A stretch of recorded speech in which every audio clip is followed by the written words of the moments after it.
Hello everyone, my name is Flare Blitz and welcome to My Dark Eden. This is a short visual novel where accepting a job to investigate... Hold on.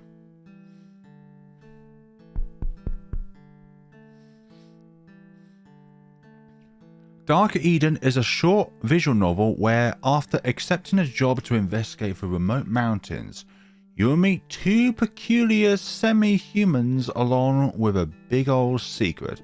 And also, just before we go into the game, I'd just like to preface this: censorship is on, so therefore there will not be any of those parts in which will allow this video to be flagged. So, new game. Although knowing YouTube nowadays, it's always very fickle as to what is true and what is not true. Two endings along with a big old secret. After several hours of train travel, I was beginning to feel tired, so after stretching my legs a bit, I settled back into the soft seat.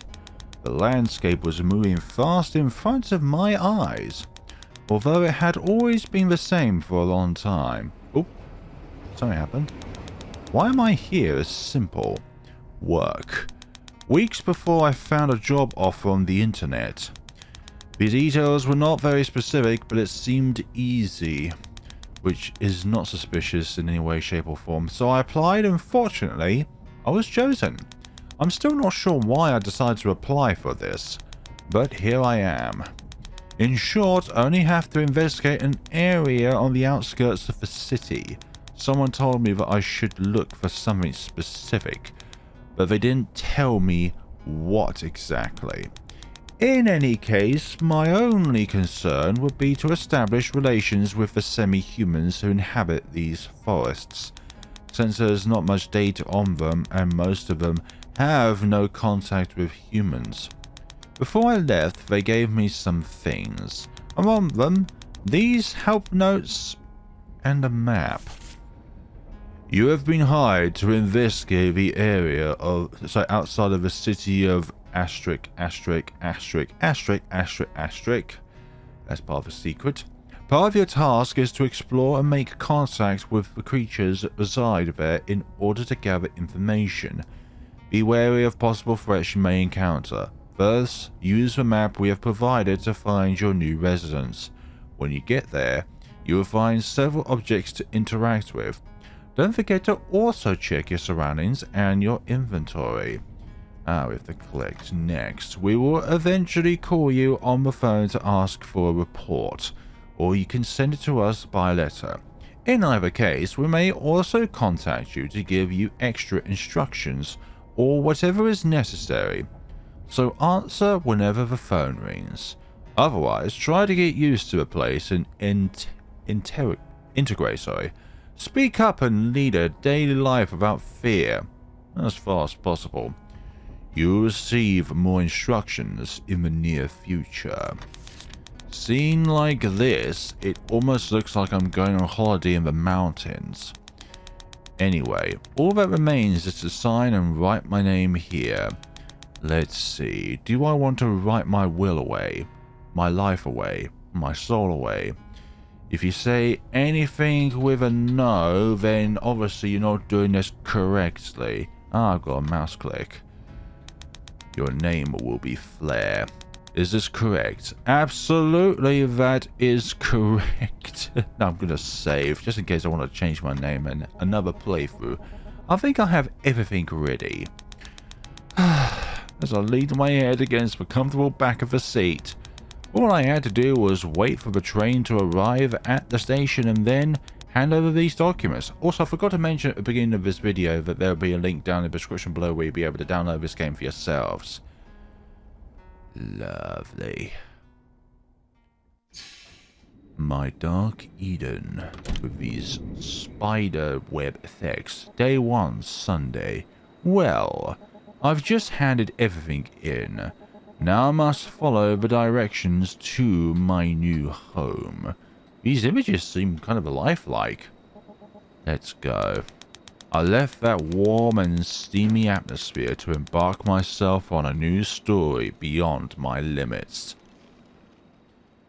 Yeah, spiderweb effect transition. That's really nice. I'm thinking like, not a horror game, but a dark game. I was walking for quite a while, maybe an hour. I didn't know exactly, but I must be close to the cottage. And that's when I heard something. It must be one of those creatures that were mentioned. Hello? I hesitated as the hair of my arms bristled. No one answered, as expected.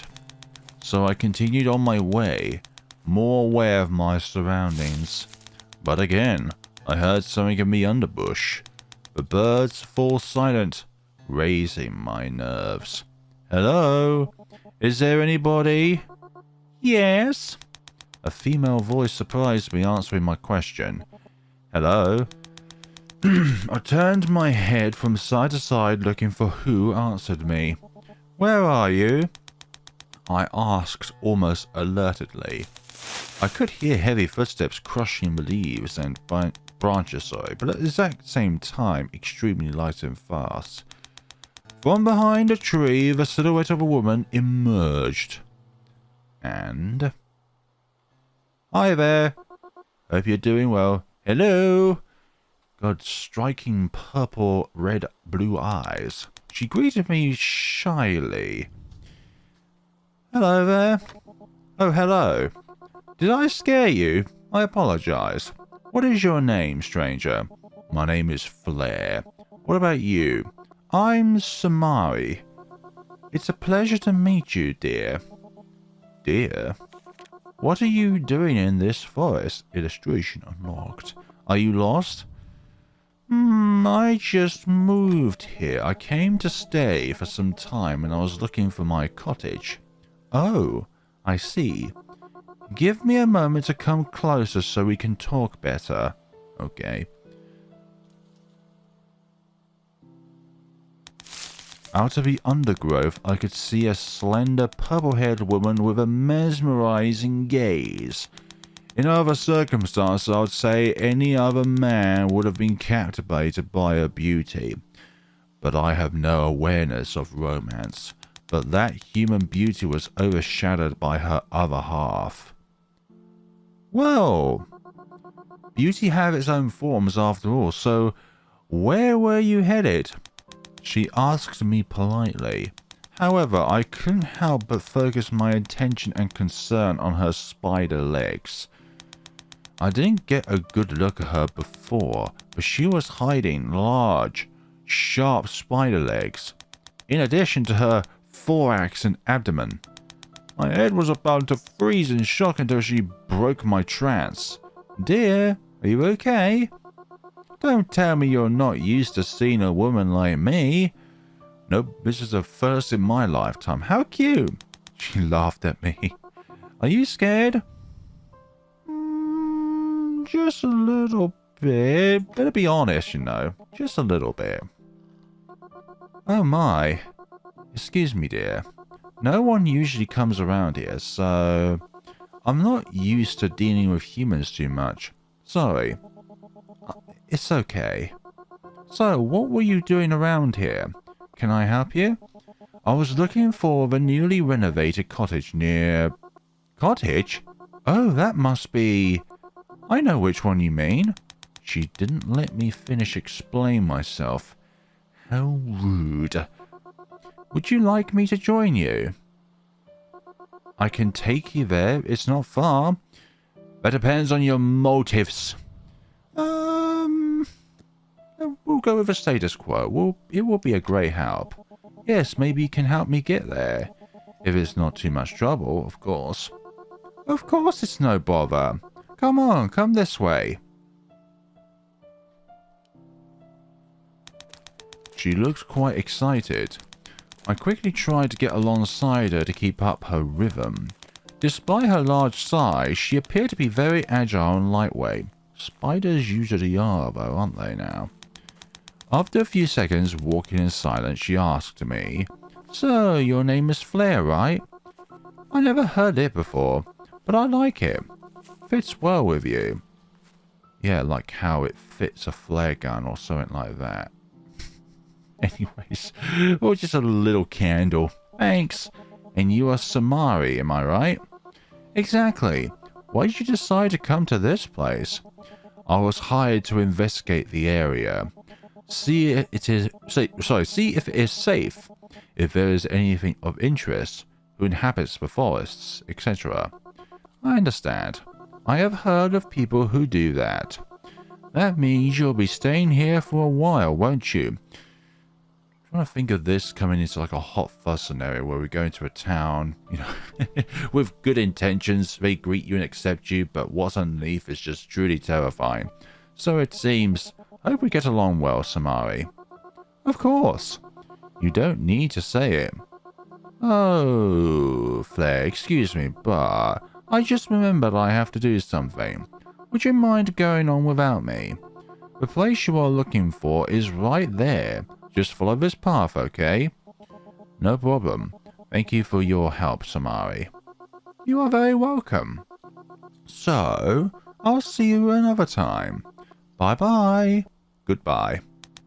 She left as she waved goodbye. You know that if somebody is overall purple, you know that they're a good person. She left as she waved goodbye. And for my part, I continued as she told me. Finally, I arrived. Achievement unlocked. Meet Samari. Now, where did I leave the keys? The cottage appeared to be in good condition. Ah, here they are. Excuse me. And the door squeaks open. As soon as I entered, I could smell the dust in the air. My new home. Huh? Day one Sunday. I left my belongings on the floor for later. There seems to be a telephone and a board. I could check if the phone is working and what's on the board. Ah, point and click. It would seem. I like that. I like point and click stuff. Makes you interact with your environment around you. See if there's anything else, but I suppose it's just the board itself first. From here I could plan where I can go. Interesting. Back. Anything else? Telephone. Ah, there is a telephone. Oh, but does it work? No signal seems to be available. Well, that's just very, very convenient. Luckily, I've got my phone on me. Oh, that doesn't have signal either. Any other objects that are of interest? Back. Telephone. Nope. I believe that's it when it comes to interacting with your surroundings for the time being.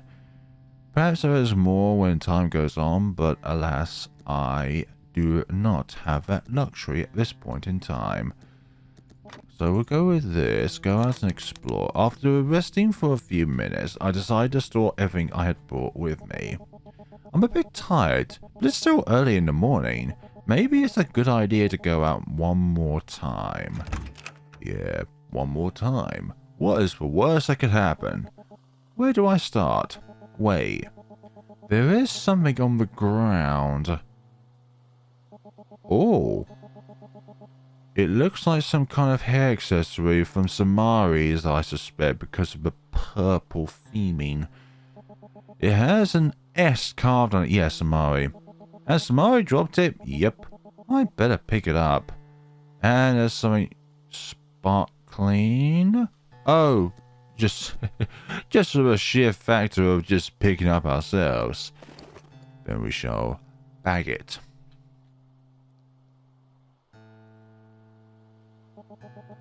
I could take a short walk while I look for her to return this. We have a bag icon on the top right. I wandered around making sure I didn't get lost in the process because I couldn't ask anyone for help. Hello? Samari? Are you around? Or is the other semi-human around? When I looked at the leaves of a plant, I noticed a subtle detail. This is spider silk. She probably went this way. Well, she probably was there. After following the small silk trails, I came across the entrance to a cave. There are spider webs all around. She must be here. Samari? Hello? I didn't feel comfortable with that place, but I decided to be brave and go in. What awaits inside here? Everything was completely dark. Luckily, though, my eyes were beginning to adjust gradually to the lack of light. I hear... Oh, there is somebody there. I could feel the dampness and cold of the rock in the air. I was also scared by the falling drops, but I continued on my way, ignoring my warning instinct until I could see it. So I could sense some eyes on me. Yeah, exactly. And they glow. Hello? There was a silence for a few seconds. Oh, what brings you here, dear? Oh, I cannot do that then. Don't tell me you got lost again. Oh, my poor boy. Samari? Yes, it's me. Did I scare you? I'm sorry, but you know I'm not used to having guests here. What were you doing there on the wall? Me? Oh, nothing. It's just refreshing sometimes. Do you want to try it? I don't have either the capacity to make silk or have 8 legs. No, thank you. Maybe later. Okay, dear. So, my little one, what brings you here?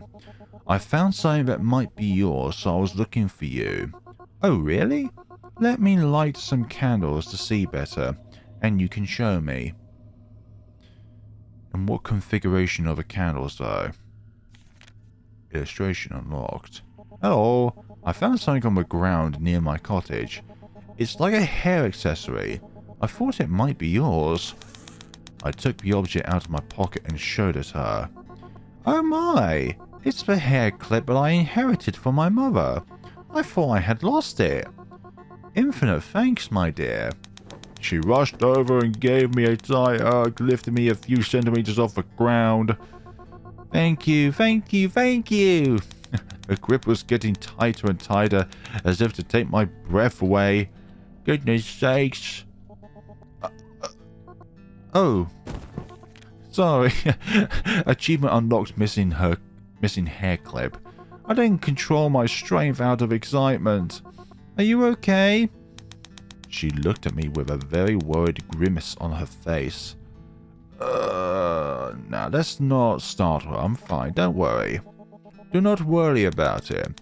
I took a breath to compose myself. Are you sure? No broken ribs here. Excuse me.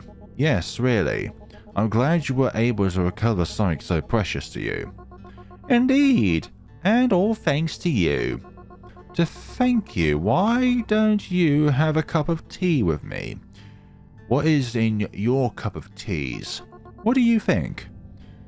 No, I'll accept the tea. Alright, let's have that tea. Yay! Wait here while I start preparing it. Sure. Samari entered into a cavity while I could hear objects being moved from one place to another. She didn't take too many minutes, but it was long enough to get a better appreciation of this place. There was a rather dry humidity in the air. There were also quite a few spiderwebs everywhere. Threads hanging from the ceiling and walls, cavities both small and large. In this darkness, I would be a little afraid to see what would be hidden in those rooms. So I stood still while I waited. Here I am, sorry for the wait. She welcomed me back with a smile and a pleasant tone of voice. Here you go. Thanks, Samari. Oh, don't just stand there. How rude of me. Come, dear. Sit here beside me. She offered me a rock with an old cushion on top to make it comfortable to sit on. Incidentally, is this your first time being close with those of my kind? Yes. Forgive me if my question is a bit direct, but I'm curious. Direct is the most important way of asking a question. since you don't seem at all frightened by my appearance. This is my first time. This is the first time I've ever been close to a semi-human. Wow, really? You seem calmer than the rest. You're saying that anybody that encountered you just ran away out of fear. Normally, other people who live nearby avoid contact with us. Sometimes it's a bit painful. Thank you for not running away. We'll call that prejudice, actually, when just judging somebody based on first glance. We continued chatting about everything a bit, but I thought it would be a good time to ask her. Samari, I would really like to know more about this place. Could I ask you a few questions? Of course, dear. Ask me anything you want. In that case... What are you exactly in the big writing? Have you been living here for a long time? Have you been living here for a long time, Samari? Yes. In fact, I have lived in these mountains all my life. Since I was a child, I have never known any other place. Although my mother disappeared many years ago, I have been here alone. Oh, I'm sorry. You may see it as sad, but it is the best thing for me, because of my own nature. I guess humans especially don't find it pleasant to see such a big spider around. Maybe you're a bit right. I took a small sip of tea. No, we're not going to end the conversation there. What can you tell me about the others? Yeah, what can you tell me about the others who visited here? Because there are more semi-humans out there, right? Correct, you're not wrong. There are many entities in this forest. I myself often encounter things and creatures I have never seen before. I like how you called them entities, rather than just this creature, that creature. Because it's a very generalistic terminology for a group of creatures. Although it may seem dangerous, you really shouldn't be in any great risk. Also, I believe. Thanks for that small part of the end there.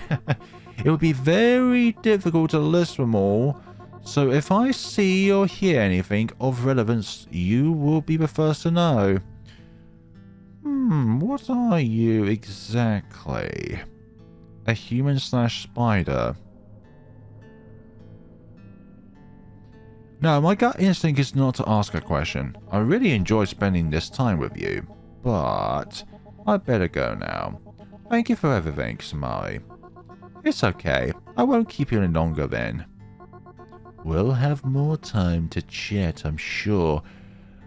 No, not the without eyes. I cannot deal with the without eyes. See you tomorrow, Flair. Have a good night, Samari. Gently, she guided me to the exit. Gently is the key word there. Although I thought it hadn't been that long, it was already getting dark. Any other entities out there in the forest? On my way back, I kept thinking about her. Despite being so kind to me, should I be careful with her or not? Do these forests hide semi-humans like her, or even worse? I don't know, but it's my job to find out, I guess.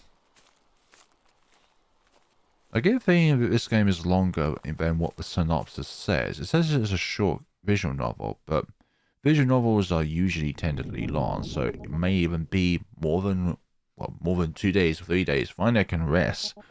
But before I go to bed, I will prepare some dinner. And so my first day in this unknown Eden began. Alright, so there's a place.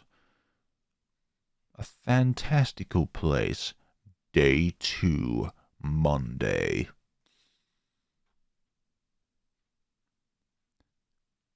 I suppose as time will go along, we'll know whether censorship applies. The sun emerged from the hills, ushering in a new day. After finishing my daily chores, I had all the time in the world to do something else. I could go and explore the forest, even the cottage itself, but today I feel like meeting Samari again. Don't be captivated by her, for goodness sakes. An old phone, I don't think it still works. Hello? Yep, no signal. What's the point of a phone if it don't have signal? No, it does not work. Is it even plugged in? Yeah, I can see where to go. There is a small map of the area, although it lacks annotations. I could use it to orient myself a bit more. Yeah, skip day. I mean, anything else that we could do? We just literally locked into visiting Samari. Like, if Samari is the only option that we have for the entire game, then obviously, then the other semi-human that is noted within the synopsis is not about, or maybe she would only be about if Samari is not our focal point. I think it would be a good idea to reintroduce myself to Samari. I could learn more from her and get some more information and some more tea. I prepared myself for a long walk and went with some confidence outside. Some confidence. Maybe she's not even in the cave now. I walked in silence for a long time. I didn't find any other living thing beyond some animal of the forest. Nor did I find any hint of another semi-human nearby. But after a long walk, fortunately, I met Samari. Samari? Good morning. My dear, good morning. Fancy meeting you here. What were you doing? I was actually looking for you. Looking for me? Did you need something? Oh, nothing special. I was just wondering if we could talk some more. I could do with getting to know the environment a little better, and why not? You too. Oh dear, of course. We can take a walk and show you some places. What do you think? Fine, we'll spend the rest of the day with Samari. That's a good idea. Where did you want to go? I'm glad you're joining me. Let's see. Oh, I know. I'll take you to one of my favorite places. It's a bit far away, but it will be a good opportunity to talk and exercise. What do you say? Let's go. Yay! She took me by the hand and began to guide me along the right path. I can imagine how tall Samari would be considering how long those spider legs are. Along the way, she showed me some interesting places, but it kept striking me that we didn't see any other semi-humans. She seemed happy to go with me, so I tried to reciprocate by listening to her and enjoying the ride. Sounds like we're being carted along. I'm kidding. But I enjoy the blue sky. We arrived at a small open field and she showed me various things about the place. She told me about her past, about her mother. I listened with interest and I also spoke to her lightly about what human life was like in the city. After this, we decided that we had better go back as we were both starting to get a bit hungry. What do you have food-wise? The afternoon sun was beginning to bathe everything in its warmth. Samari came up with me with some curiosity again. Okay. Neat flare. Did you have a good time with me today? It was a bit boring. I had a great time. Yes, I had a great time. Thanks to you. Are you serious? That makes me happy. While we get home, perhaps I could take the opportunity to get to know each other a little better. Let her ask me something. No! How old are... No, I'm not going to ask about her age. You never ask a lady her age, nor man their salary. Tell me a little more about yourself. About myself? I'm quite good at playing the baiwa. My mother taught me how to play it, and I practiced it occasionally. We Jogumo can play beautiful melodies with it. It was another of our ways of attracting victims to our layers. What? Unfortunately, though, I broke mine. But one day I will be able to fix it. Don't you prefer a new one?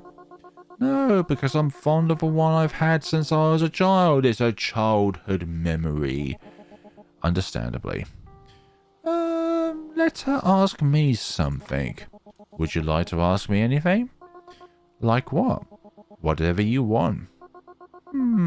Okay. Then I'm going to ask you something so obvious at this point, but anyway. Do you like spiders? I like spiders. Yes, I find them beautiful and elegant. I like them. Does this mean you like me? She asked me as I blushed. Just kidding, dear. But I'm glad to know that I don't disgust you. Absolutely not. I feel good I feel good next to you. Thanks, Blair.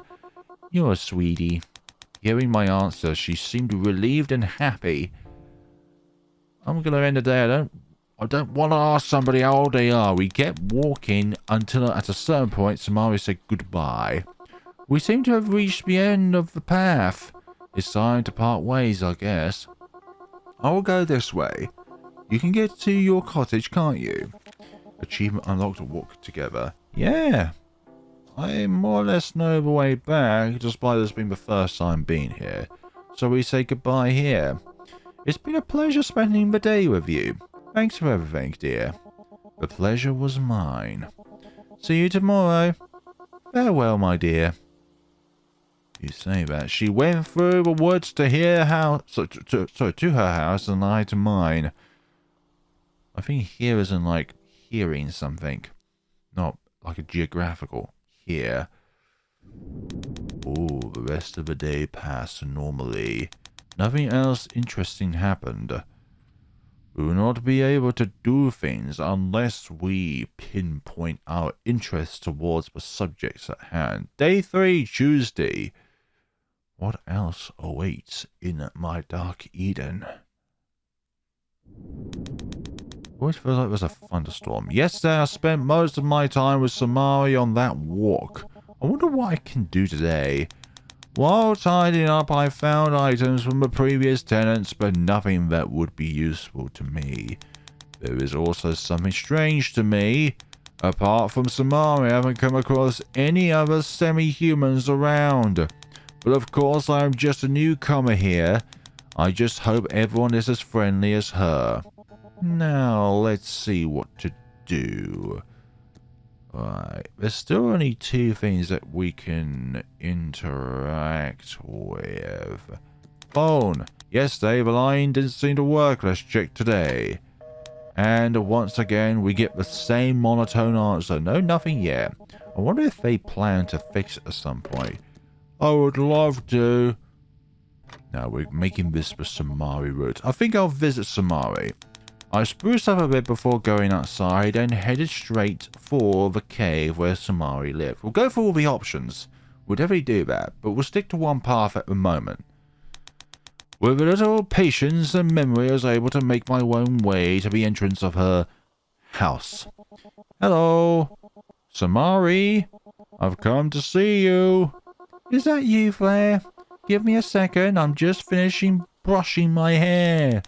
As far as I could see and appreciate, she was a very elegant girl. If she didn't have that form, I could believe she was a traditional high society woman or something like that. She always seemed to be taking care of both her hair and her clothes. Also, her own way of speaking or talking to me. However, her measured and feminine gestures made me slightly interested in her. I was already looking forward to seeing you, and you've got human legs now. Thank you very much for coming all this way. It was very kind of you. That kind of gesture makes me happy. Is something wrong, dear? I was speechless when she came out of the darkness because, yeah, the lack of the spider legs. Your legs? My legs? Oh. Did I forget to mention that I could shapeshift? Yes, you did. No, she never did say that she... shapeshift. Well, excuse me then, dear. You see, I can change my shape, though it tires me more than usual. Tell me, do you find me more attractive this way or not? Are you surprised? I am definitely surprised. Yes, you look gorgeous. You surprised me. Really? Your words make me very happy, Flair. Oh, but don't just stand there, dear. Do you want to come in and have a drink, or would you rather we went for a walk? My throat is a bit dry. Do you mind if I take that drink? Of course not. Come on, come with me, dear. She took my hand and led me into the cave.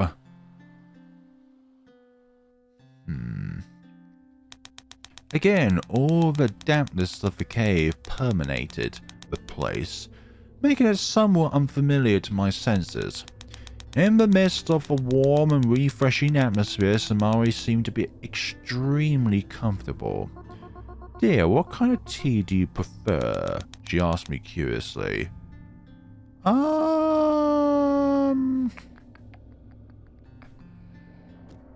We'll go with green tea. I like green tea. Oh, I don't think I have that kind of tea, but I'll see if I have something you might like. I could hear her rummaging through some objects in what I suppose was her kitchen. After this, she quickly returned with a cup in her hands. Here you go, dear.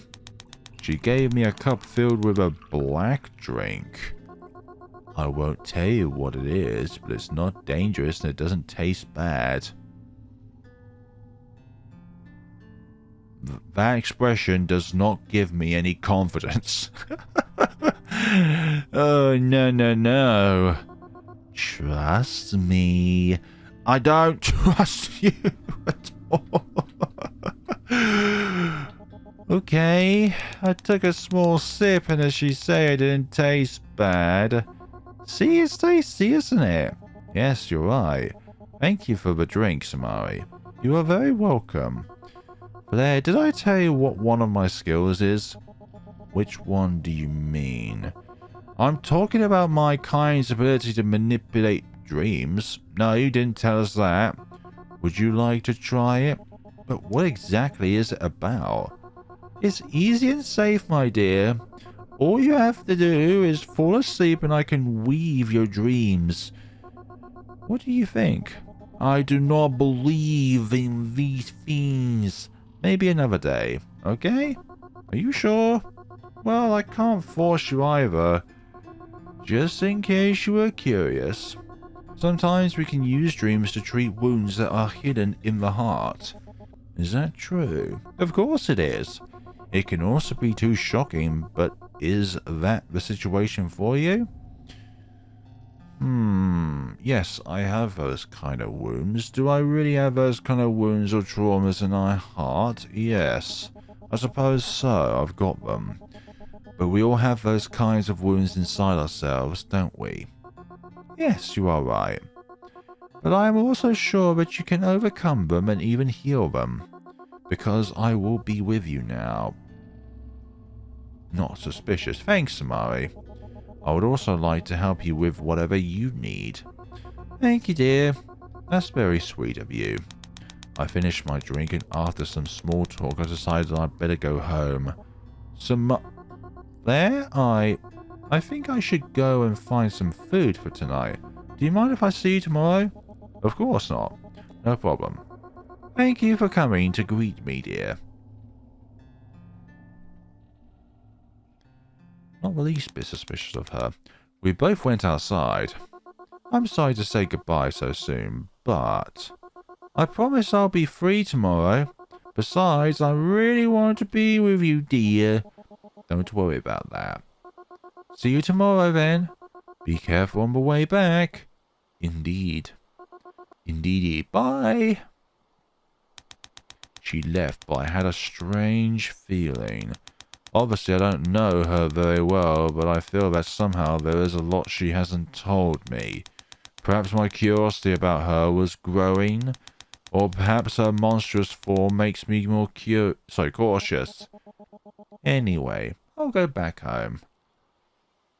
But isn't the day still young? Nope. It is definitely what you'd call dark.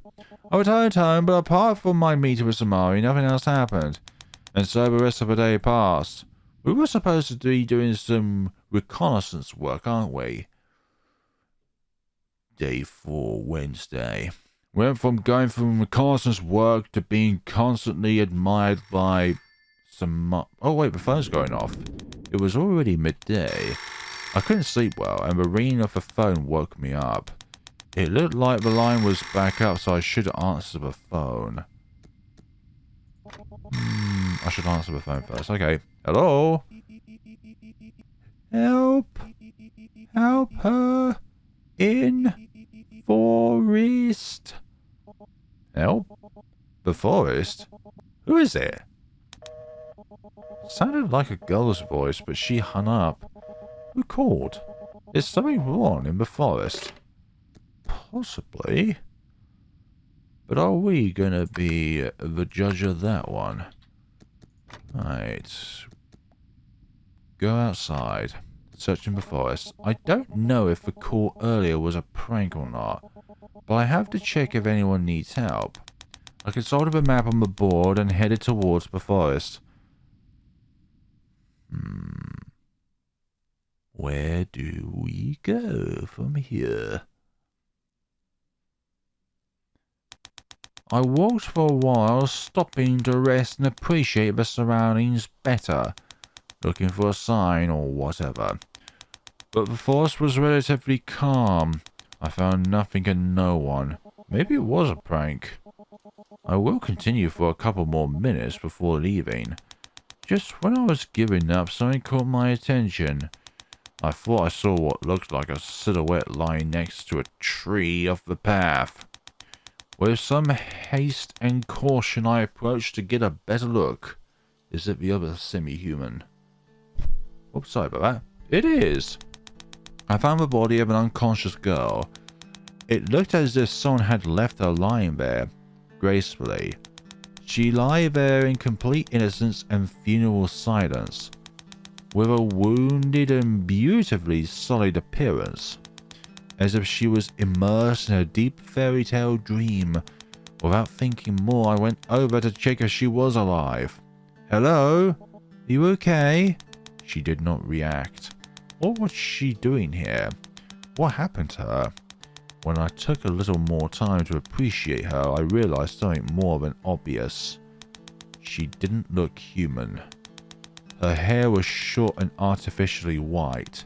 Her right eye appeared to be blindfolded, and she was missing an arm and a leg.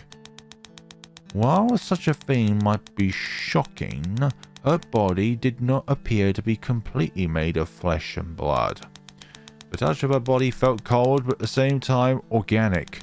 However, there seemed to be no red blood in her wounds. Hey, could you hear me?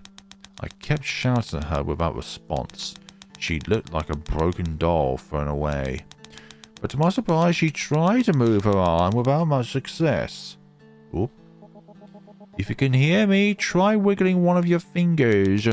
Within seconds, she did indeed wiggle her fingers. That was enough to convince me that she needed help, but had no way of calling an ambulance or asking for help. Listen, I will take you with me.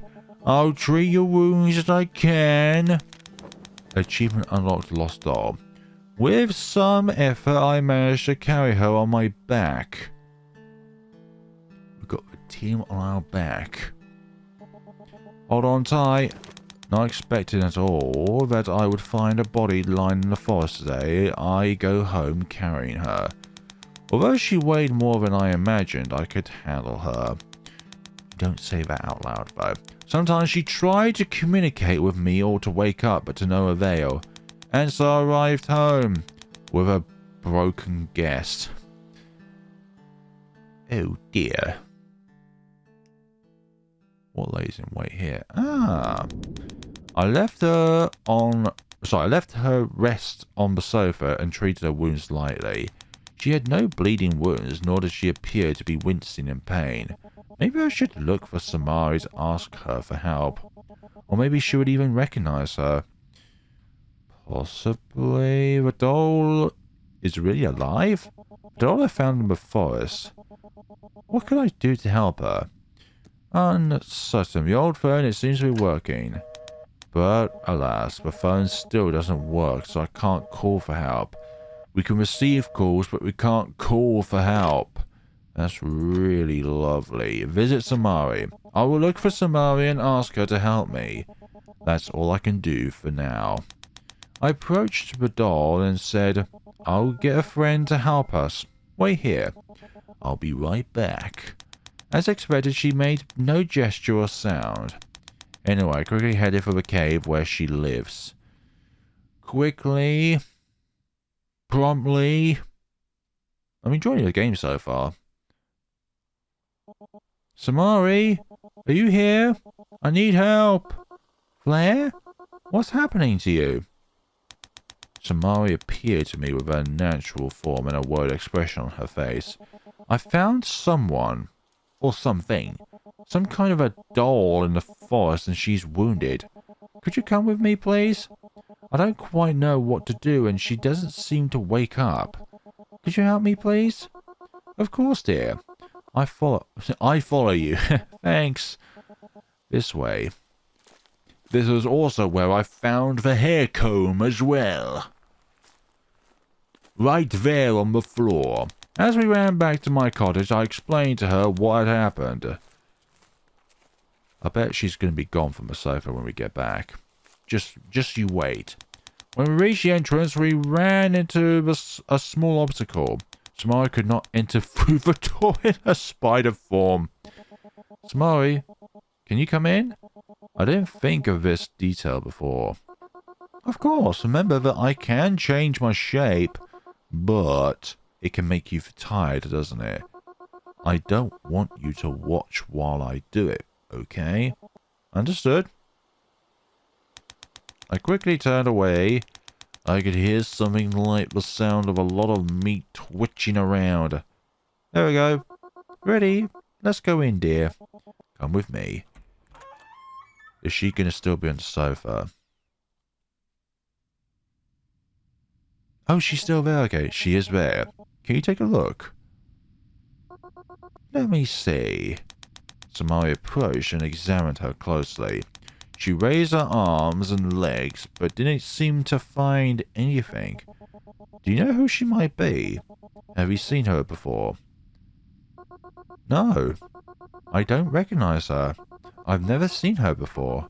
But she looks like some kind of doll. That's what we came to, right? That's what she looks like. What should we do? She seems to be missing several parts of her body. Did you find anything else where you found her? I'm afraid I don't. She doesn't seem to be in danger, as she doesn't look completely human. I suggest you let her rest here today, while tomorrow you look for another clue. There doesn't seem to be anything else we can do. I don't think a doctor can do anything about her kind either. Yeah, that's true. You don't worry and stay with her in case she finally wakes up. Are you sure? What else could we do? Maybe you are right. Okay, I'll take your advice. I'll search the forest some more before I go home, okay? If I find anything, I'll let you know. I will let you know if anything else happens as well. I am leaving then. I'll be back tomorrow, okay, dear? Yes. Don't worry, dear. Everything will be fine. You'll see. She tried to calm me down. See you tomorrow, Samari. Thank you for coming. You're welcome. She left when I took her advice to stay with this girl, doll. But nothing happened. She remained in her deep sleep. Very deep sleep. Hey, can you tell me if you can hear me? I kept insisting on communicating with her. Oh. Hello? I continued to treat her wounds, if you could call it that. She remained inert, and at the same time with a faint glimmer of life inside her. The day came to an end, and to my dismay, there did not seem to be any progress regarding her condition. I'll go out tomorrow to look for any clues that might be useful to us, okay? I have to go and rest, but if by any chance she managed to move or communicate, I'll be right next door. Understand? I went to bed, leaving her on the sofa. That night, I kept wondering who she was and what happened to her. I had no answers to all the questions germinating in my mind, but I hoped that tomorrow things would change. And so the rest of the day passed. And we eventually shut our eyes for a new tomorrow. Day 5. What happened to day 4? Maybe we were on day 4, maybe. My bad. And the phone rings again. It was already midday. I couldn't sleep well, so I woke up a bit late. The doll was still in the same place as yesterday. She didn't seem to have moved an inch. And again, the phone is ringing off the hook. Okay. Good morning. Still nothing. I approached her for a closer look, but she was still completely unchanged. Today I'll try to find something that can help you. Don't be afraid. I should answer the phone first. Okay. Hello? Hi. We call you to inform you that the line has been restored. Restored? Now?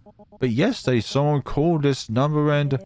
That's impossible, sir. We just restored the telephone line in this area today. Then who... Samari. Anyway, thanks for letting me know and fixing it. By the way, yesterday I found someone in need of medical assistance. Is it human? Well, it looks like it, but I don't think she is. And I am sorry, but there is no one qualified to deal with other creatures in that area. So what can I do? I don't know. But you're not there to be a doctor. That's all. We will contact you eventually. What? Nope. Well, at least the line's restored. He hung up. Indeed, it would be impossible. No one is calling right now, of course. Does not be able to speak. Can you say something? Guess it's useless. Go back to the forest. Somebody didn't return, so I have to assume that she didn't find anything either. Searching the forest. I hope I can find something useful. I took one last look at the doll, which lay completely broken and destroyed, and headed for the forest. I will be back soon. I left a small note on the door in case Samari came back before me. I'm out and about. And I walked around several times, and obviously also at the exact same spot where I found her, but there was nothing, so I decided to look elsewhere. Maybe another creature walks through here. I came to another part of the forest and decided to look around here. I will search in this other area. Oh, interaction time. Ah, that's a leg there. This is a leg? It must surely be hers. There is nothing else right now. I will quickly return home to check it out. Oh, nothing else. Okay. We need an arm, though. Hey, guess what I found? I walked in quite excited about my find. Can you hear me? I have found your missing leg. Surprisingly, though, I thought I saw her moving the fingers of her hands slightly. Now, the problem is, what can I do with this? I hadn't thought about how to get back to sew it. Oh. Did she just move? Oh. She opened her eyes. Oh, her eyes, sorry. You have woken up? Can you talk? How are you feeling? Oh. I'm sorry. I don't want to overwhelm you. Who are you? She asked me in a faint tone of voice. I am Flair. I found you in the forest and brought you to my cottage. Do you remember what happened? No, I don't remember anything. Alright, don't force yourself now. How do you feel? Are you going to hurt me? No. Hurt you? Of course not. Why do you say that? The last thing... Do you know your name? No. Will you be my master? Oh no, she really is a doll, isn't she? Your master? Yes, my master. You seem kind and broken like me. What? She raised her arm feebly and caressed my cheek as she stared at me with her teary eyes. Can you be my master? Please? Okay, I'll be your master, I guess. I didn't quite know what she meant by being her master, but it seemed important to her.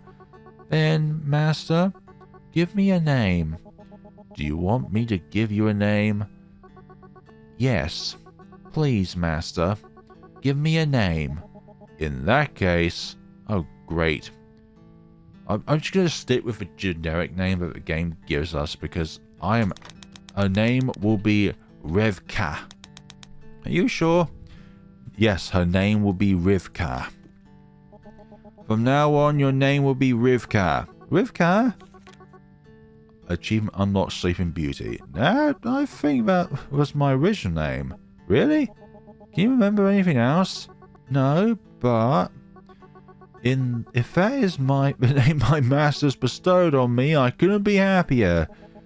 By the way, Rivka, I found what I guess is your leg. Do you think it could be useful? Please, let me see it, master. Of course. I brought the leg I found to her and she examined it closely. I think so. I can still use it, but I don't have the tools to do it. Master, do you know anyone who knows how to knit? Ah, the spider might know. Knitting, you say? Maybe Samari. Who is Samari, master? She is a semi-human girl I met when I arrived here. I think we are friends or something like that. I see. I hope she can help us then. I'll go and look for her. As you still can't move, stay here, okay? As you wish, my master. Oh, goodness sakes. I went not quite running, but fast enough so as to not take too long in search of Samari. Why did that silhouette just appear in front of us? Ah, that's right. I see. She needs help to sew her leg. I was explaining to her everything that had happened. Can I go and talk to her? She might need a particular material or who knows what. You know, I'm not used to knitting other people's body parts. She laughed at a low chuckle. Sure, let's ask what she needs. Alright, I'm going to grab a few things first. I wonder what this route would be without, like, being friendly with Samari. We're back. How are you, Rivka? Rivka, master. I waited here as you asked. Hello, sweetheart. I'm Samari. What's your name? My name is Rivka. What a beautiful name. It is the name my master has given me. I see. Well, what do you need to reknit your leg?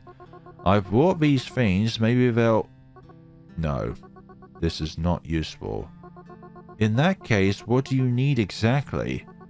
Master, can I ask you to please hand me a piece of paper and something to write on? Of course, give me 1 second. I went to give her what she asked for, and as I gave it to her, she began to clumsily write a list. I need most of the things I have listed here. Let's see. I think I can get it all. Some things are easier than others, but I'll do what I can, okay? And what can I do in the meantime? I think you could... Master, you please stay with me. She interrupted Samari from speaking.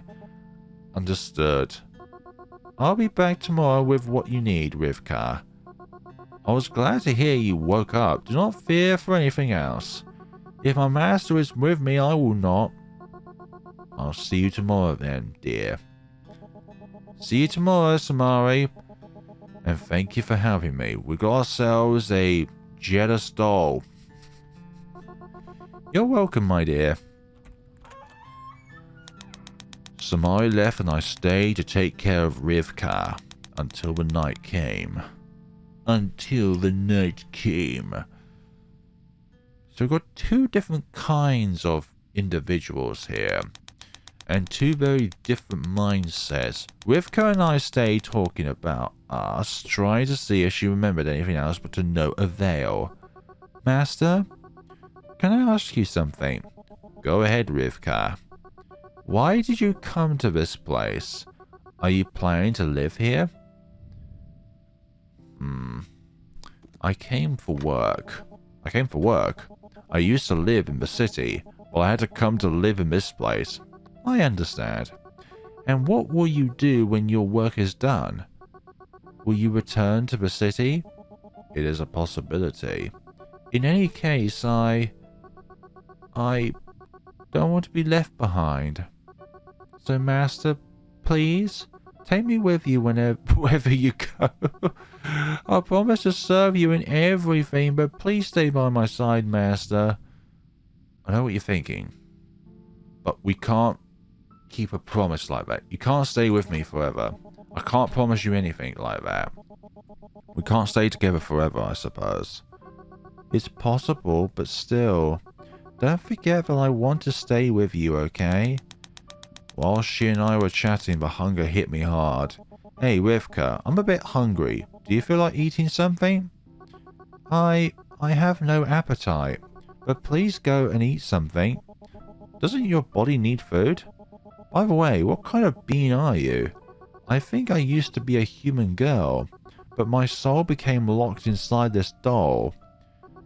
I don't feel sleepy. I don't feel hungry. In fact, I don't feel any physical pain at all. However, my human side does. So you can't feel any kind of physical pain, but emotional pain is still there. Although I don't feel hungry, I do have a desire to savor the food. Although I don't need to sleep, I long to dream. And though my heart is dead, my soul is alive. I'm just a hollow puppet. Does that make me a weirdo or freak? Neither. Not at all. You are no monster. We're all special in different ways, aren't we? I guess you're right, but now, Master, please go and eat. Please go and eat and rest. Thank you. Alright. I'm coming or I'm going. I'm going to eat something. I got up from my seat and went straight to make something quick for dinner. After that, Rivka and I talked some more, but after a few minutes I decided to go to bed. Good night, Master. Good night, Rivka. We both said goodbye, and so the day ended. Wonder if there's any names that she doesn't like when you give them to her, like some kind of in-law name that she was given before, but she didn't like it because of bad memories. Day 6, Friday. In my dark Eden. Day 6, Friday is already dawn. I yawned as I stretched my muscles. Today we should be able to do something about Rivka's leg. Then I guess we'll see what happens to her. Okay. Phone. The phone is not being called. I should wait here or look for Samari. She offered to go and fetch the necessary items, so I should focus on finding her before anything else. We'll back off first though. Rivka seems to be resting patiently. Good morning, Rivka. Did you spend the night well? I was a bit bored because, you know, I can't move from here without my leg. It is understandable, but I hope we can do something about it today. I hope so too, Master. So we will look for Samari. There they go. Rivka, I'm going out for a moment to look for Samari. Is that okay? No, Master. Please stay here with me and let's wait for her together. I don't want to be alone without you. Alright, we'll wait for her together. Thank you, Master. She's very overwhelming. I decided to sit next to her to keep her company while we waited for news from Samari. I suppose we could talk about something to kill time. I will ask. What will you do when you can walk again? Do you know what you will do when you can walk again? No, not yet, Master. Do you have somewhere to go? I don't have one either. Well, let's focus on your recovery for now. Understood, Master. Well, we get ask again. I think Samari's here. Speak. Master, do you think I'm annoying? Why are you asking? I want to be by your side all the time because I feel safe, but I don't want to burden you. That's why I was wondering. Am I being a nuisance to you? Just a little bit. Just a little bit, but I understand. You've just woken up and you barely have any memories, so don't worry. In that case, I apologize, Master. I never intended to. I think Samaria's here. Before I could get up from my seat, I heard her knocking on the door. Dear, I'm back. Good morning, Samari. Give me a second. I'll be right with you. I quickly went to open the door and let her in. I also felt Revka's gaze on my back. Don't you talk to her now, will you now? Good morning, dear. Samari greeted me with a big smile on her face, as if she was very happy to see me. Again, she was in her more human form to obviously be able to be in a smaller space. Smaller spaces. Good morning to you too, Rivka. Good day. For some reason, Rivka always seemed very distant and cold towards Samari. So, have you been able to get what she needs? Well, there are a few things I haven't been able to get. Which ones? She brought the paper with the necessary items crossed out. I see. Do you think what we have is enough, Rivka? I'm afraid not, Master. And how do we get what is left? Maybe you can go to the city near here and look in their shops? I would prefer not to go. Semi-humans like me are not accepted in many areas. Then I guess I should go. But Master... Rivka whispered something while grimacing with worry and sadness. Are you alright, Rivka? Yes, Master. It's just, Don't worry, dear. I'll stay with her while you're out. Then tell me where I should go. No problem, my dear. Listen. Listen to what we need to uncover. Yeah, Rivka seems very, very anti-Samari. I think it's this way. I followed Samari's instructions, which led me to this alley. I was supposed to look for a shop where they sold different things. The shop is in a nearby city, although I was surprised at how big it is. There are very few semi-humans in the center of the city, and while there are some in this area, there are not as many as in my hometown. It is as if they are frowned upon and discriminated against by people. Let's see. I had already been wandering around these streets for quite a while with no result. Those who see me will probably think I'm lost. Suddenly, the sound of a door opening caught my attention, and she looked like a customer leaving a shop with a bag. I went in out of curiosity. Detours it would be then. Ah, welcome! A woman's voice greeted me with joy. Hello, how can I help you, young man? Oh, good morning. You seem to have a few lines in you. By any chance, do you have a jar of Himalayan salt for sale, sorry? Oh, excuse me, young man? Himalayan salt? The shop girl looked at me with a confused look on her face. Yeah, that seems to be a face of, what the bloody are you talking about? Let me see if I have any of that in the back room. Of course, fine. You have long hands as well. The shop girl walked away behind the counter. Boy, may I ask why you want something like that for? Of course we're going to tell the truth in this manner. Well, it's to heal the wounds of a semi-human. Oh, I see. Is he or she bleeding or something? Apparently not. These salts are said to be quite healing, so fear not. After a couple of minutes, the shop girl reappeared. Well, you're in luck, because I had one in stock. She gave me a jar with some pink sodas inside. By the way, young man, are you from around here? I've never heard your voice before. Well, with the question, I realized something. She might be blind.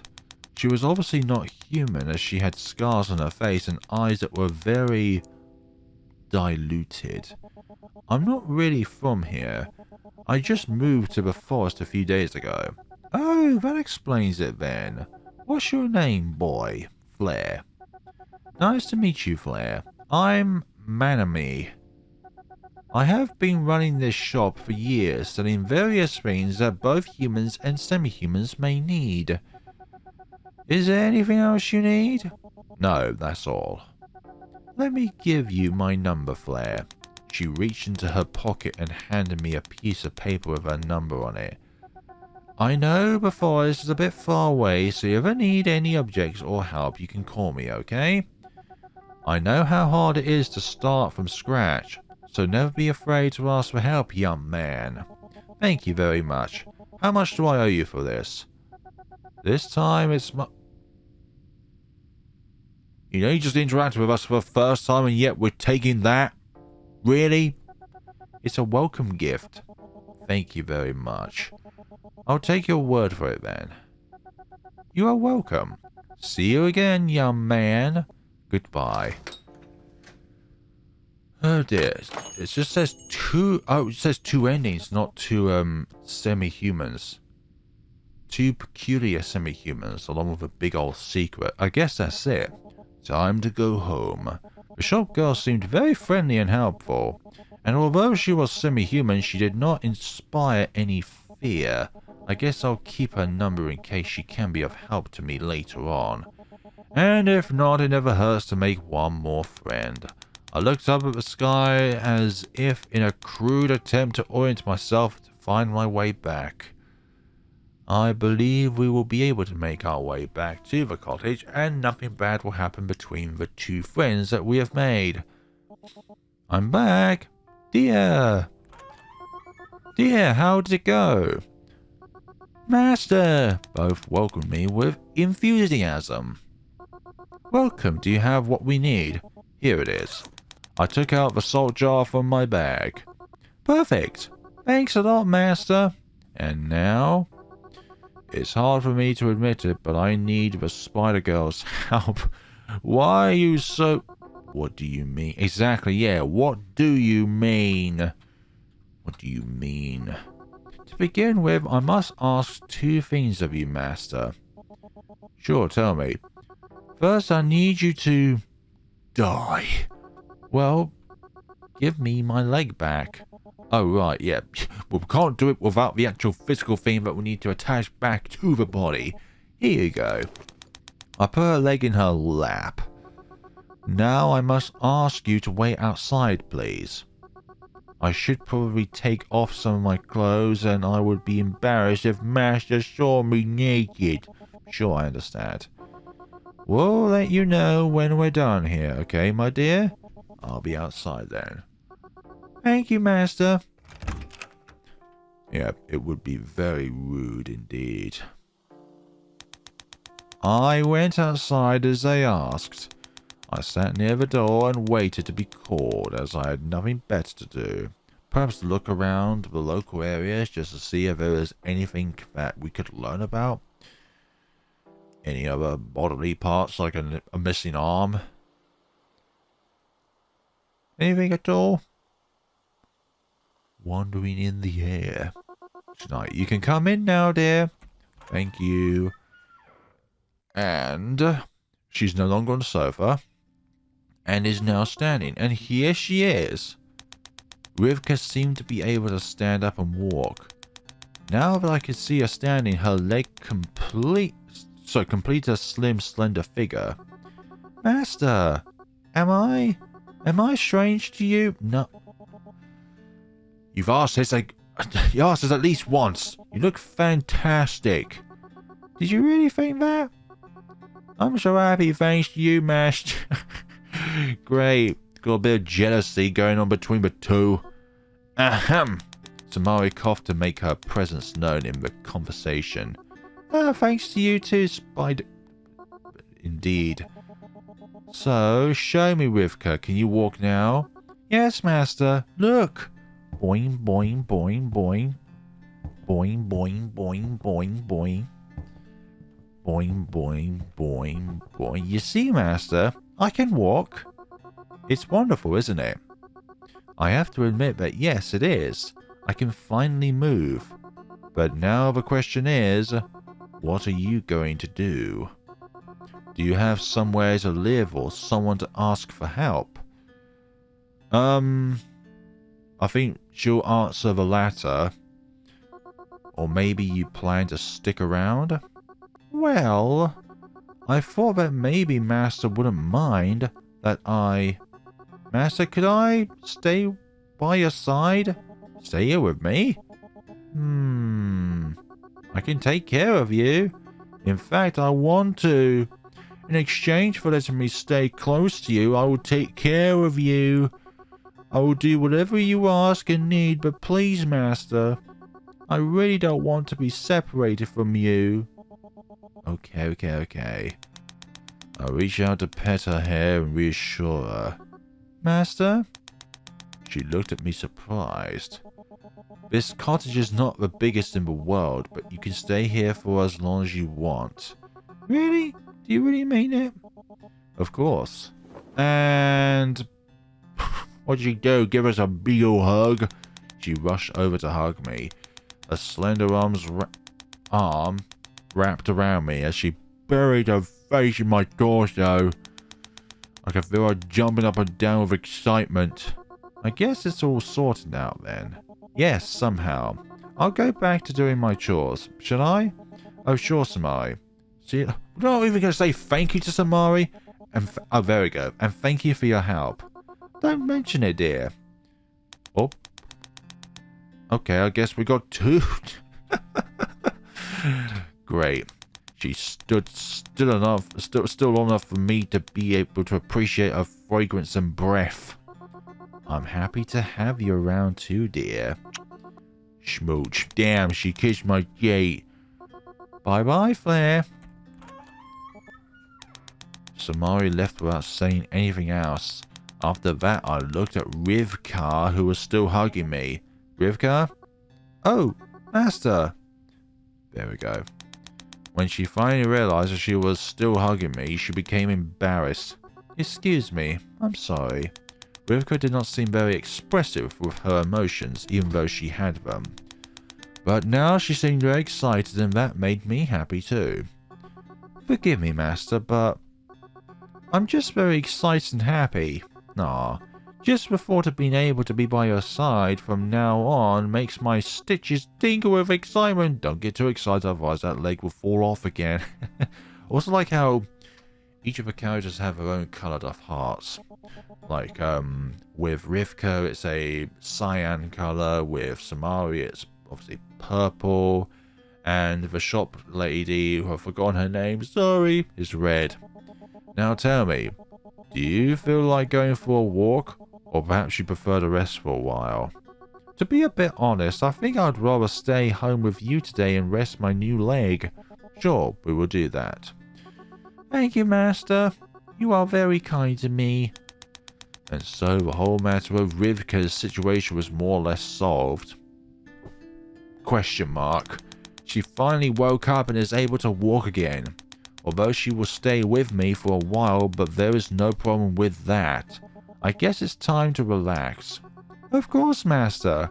I'll take care of everything. Everything. The rest of the day passed quietly into the night. Now we've got ourselves a bit of complexity going on here. Do we stay with... do we go to Samari at any given point in time, or do we just stick around with Rivka? Master, would you like me to prepare something for dinner? Do you know how to cook? Yes, a little. Although I would like to improve my housekeeping skills for you. How about we both do some cooking? Of course, Master. Anything that means spending more time with you will be great for me. Let's go then. Since I agreed to let her stay with me, Rivka seems more affectionate towards me. It wasn't something that bothered me too much, but it was something worth mentioning. On the other hand, Samari kissed me on the cheek and I didn't see her again today. Maybe she felt uncomfortable because of Rivka? I don't know. Besides, all this has only been my first days here. I still have a lot more things to do. Master? Did you say something? No, nothing. Just muttering to myself, sorry. Master, can you hand me the pot over there? Of course. Then as I raised my arm, a piece of paper fell to the floor, swinging loosely. Oh, Rivka bent awkwardly to pick it up.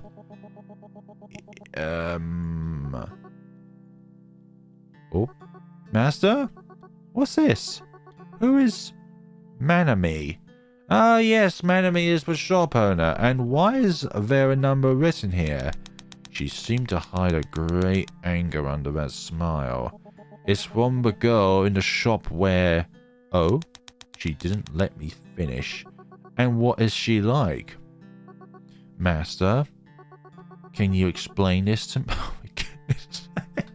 How possessive. Without thinking too much, I took her by the shoulders. Master, it's just in case we need to buy something. That's all.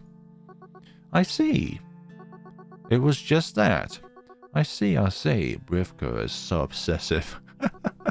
Well, let's get on with the cooking. Yeah. I sighed in relief as I had dodged something dangerous. Great. I guess this day ends here, but I still have a whole Eden to discover out there. I just wonder what kind of things will be waiting for me. I wonder what kind of things are out there awaiting for one. Day 10? I'm pretty sure there's been more days in between. We skip a few days, I suppose.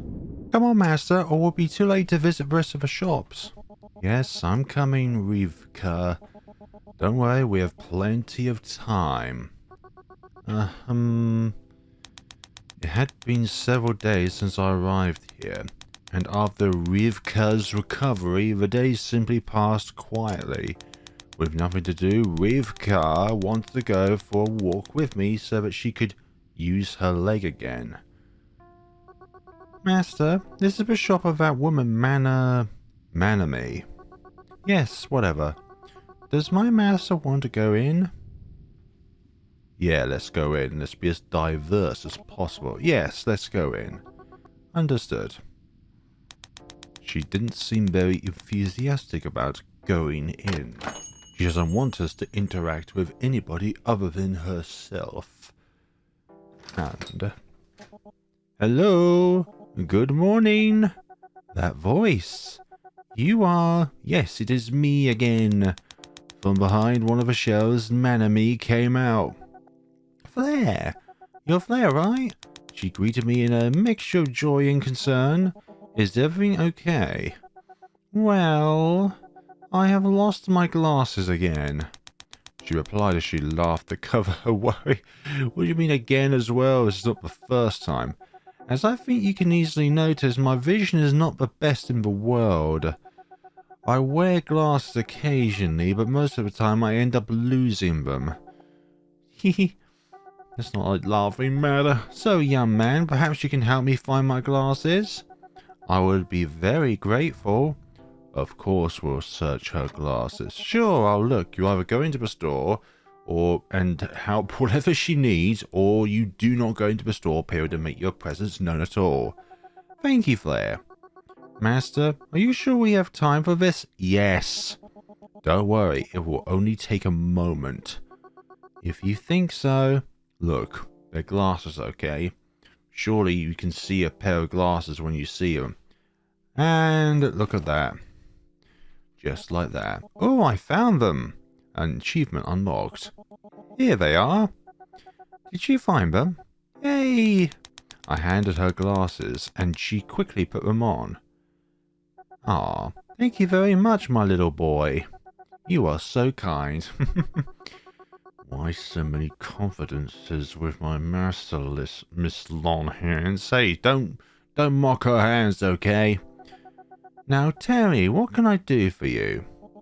In fact, we just dropped by to say hello. I see. And who is this pretty girl with you? Is she your girlfriend? His girlfriend? No, she's Rivka. She is a friend. It's nice to meet you. I'm Manami. Yeah, ditto.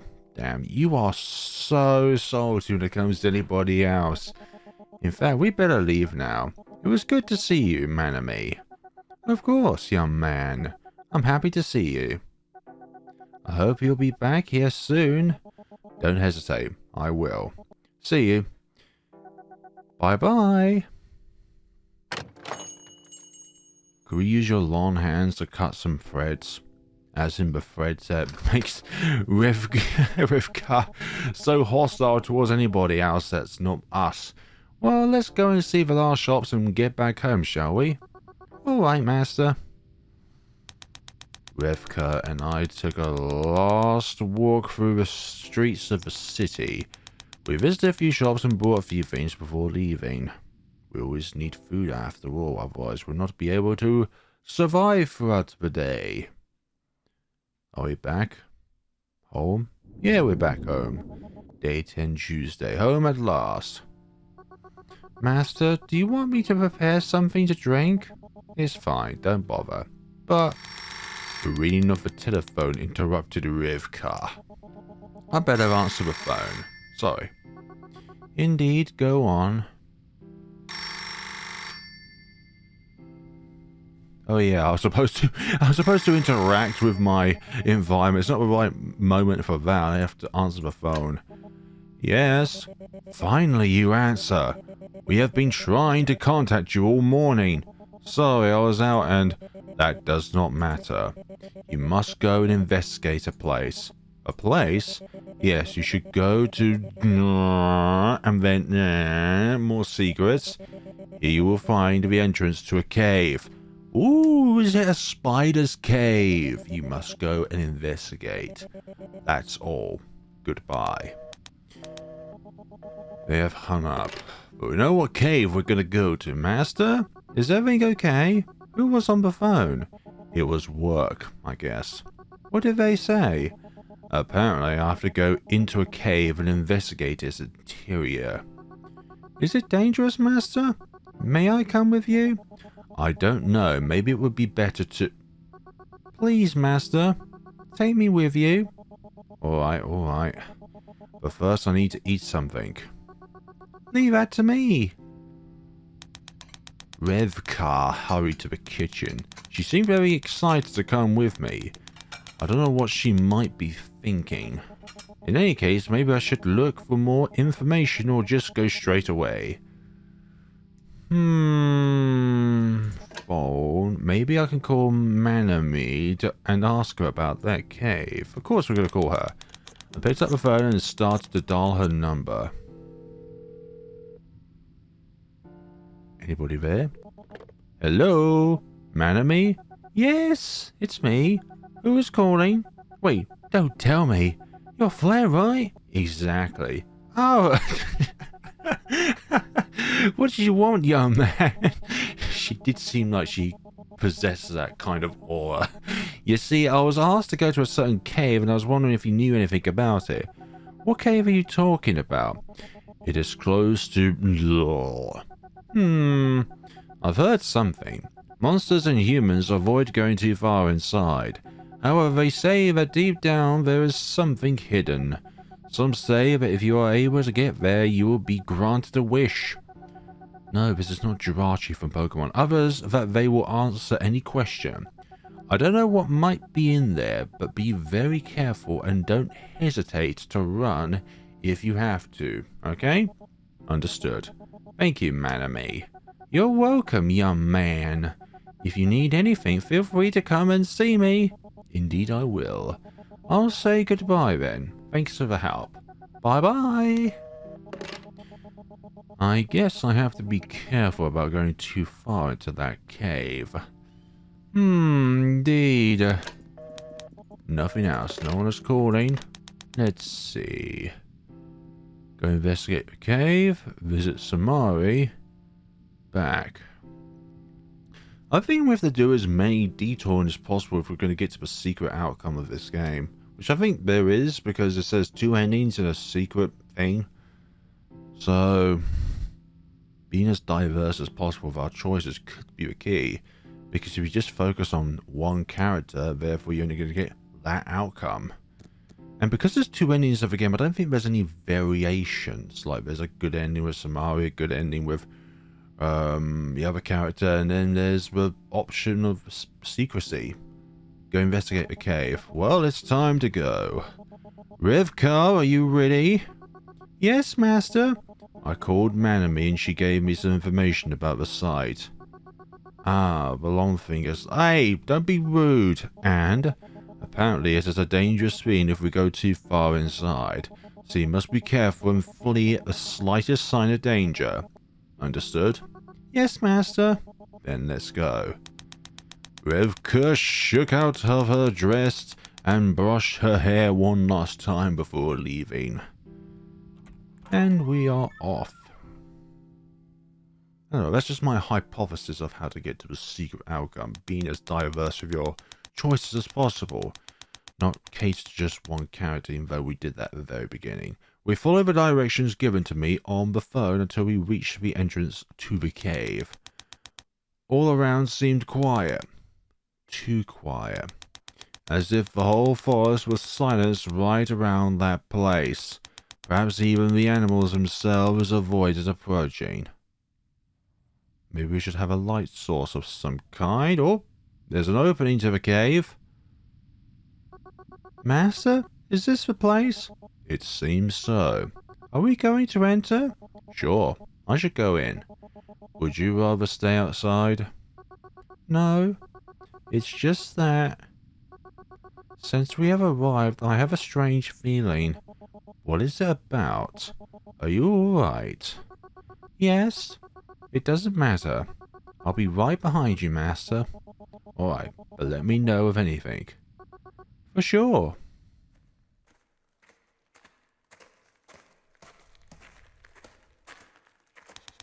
After a while of walking, we began to feel that the rock was imprisoning us.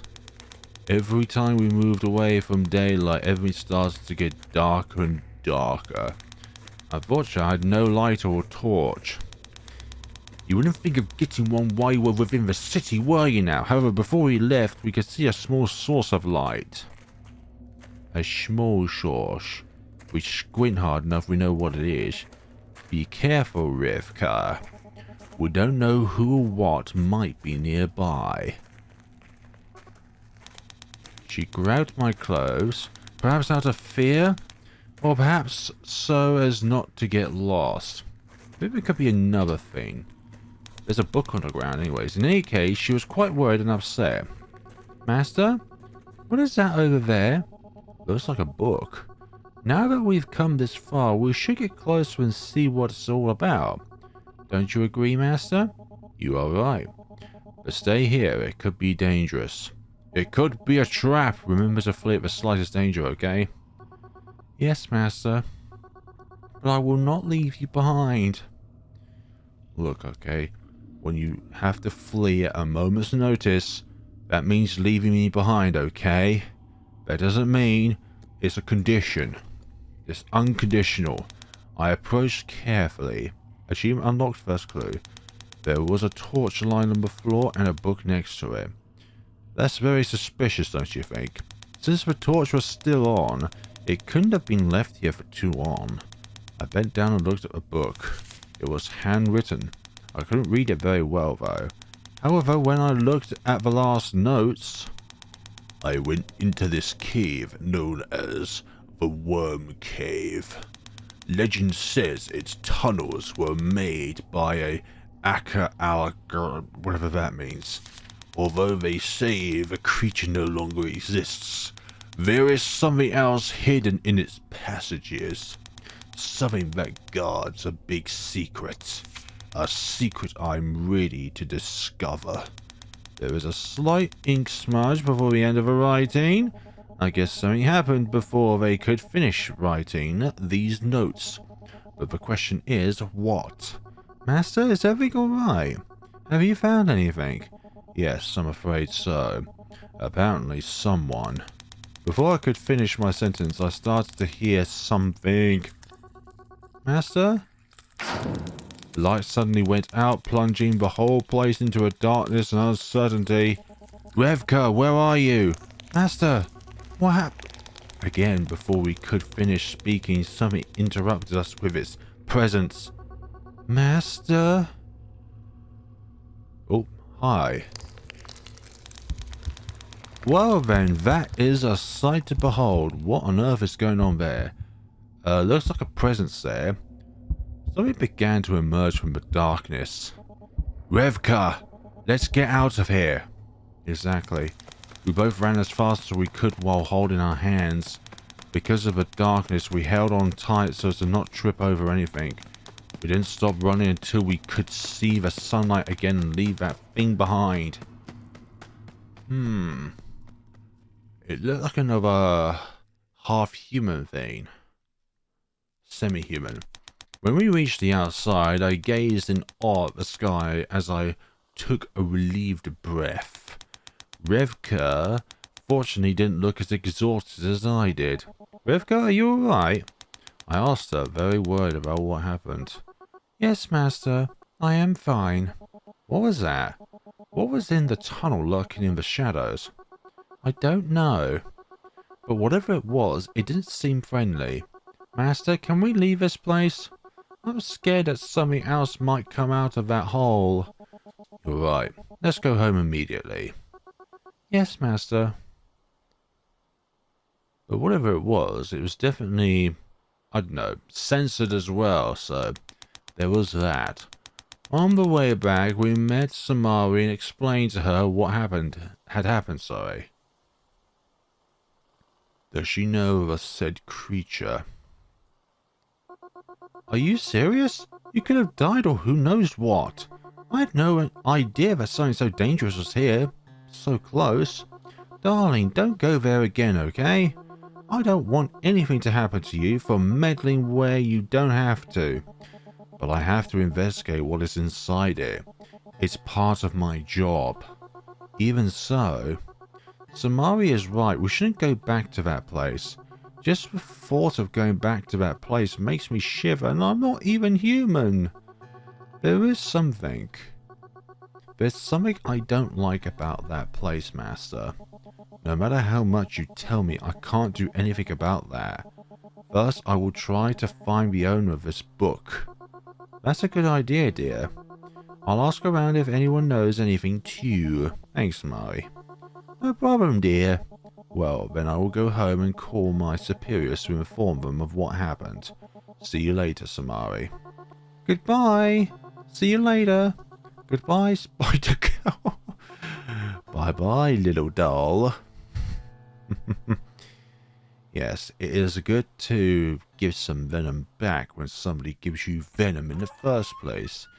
It's not a one-sided situation then. It is multi-dimensional. Master, I'll go and prepare lunch. Is that okay? Oh, sure, go ahead. Thanks, Master. Revka left somewhat happily to the kitchen while I went to make a phone call. But I wonder why she had, like, a really uncomfortable time. Like, she was even, like, uncomfortable before going into the cave. I picked up the phone and started to dial a number. One of those two beings are related, Revka and whatever that was within the cave. Yes? Hi, I'm Flair and I'm reporting about the cave I've been assigned to investigate. Go on. Apparently there are some kinds of legends about the place. Like, for example, it was made by some kind of worm. And it seems that whoever reaches the end is granted a kind of wish. That information fits in somehow with our initial reports. Have you found anything else? We believe there is some kind of monster guarding the path, and that is what would cause some travelers to disappear. Understood. If possible, find out more about that cave. Get to the end and report back to us. If not, we will send another team more prepared to deal with the threat. Stay tuned for further indications. That's all. Thanks for that. They have hung up. In a way, I've partially done what I've been asked to do, I suppose. Now I could try to delve into its depths and find out what is waiting there. Or I could just wait for another task. But for today, I think that's enough. Indeed, that is enough. For today, actually.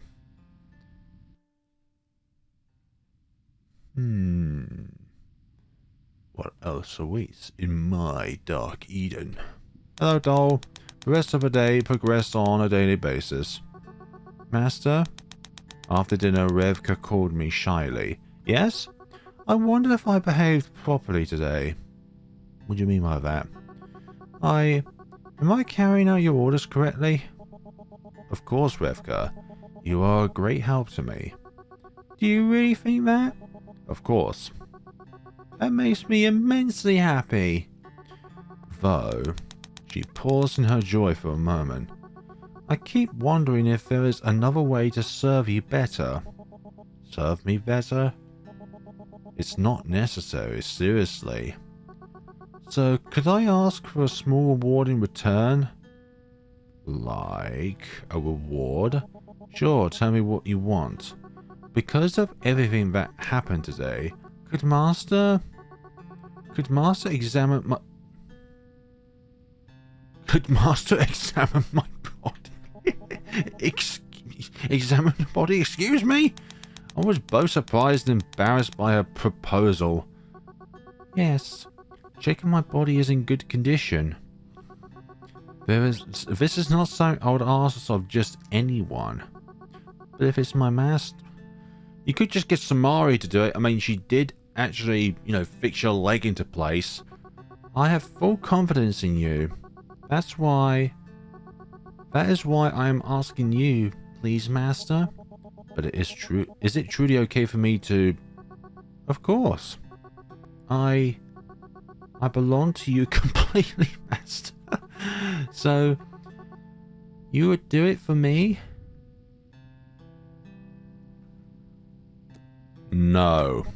I can't do. Sorry. I see. I understand.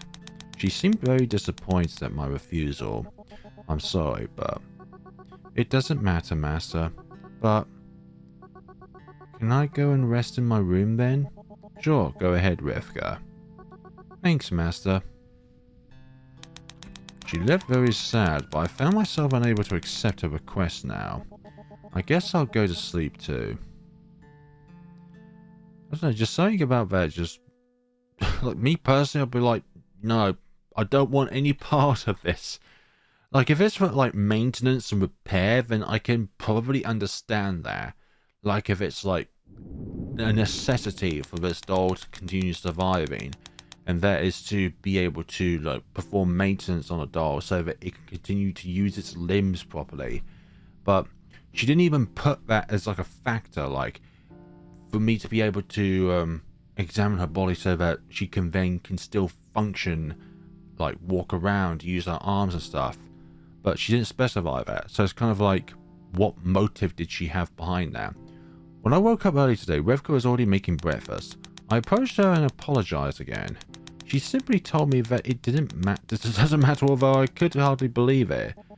I suppose I should do something to apologize to her later. So what should I do today?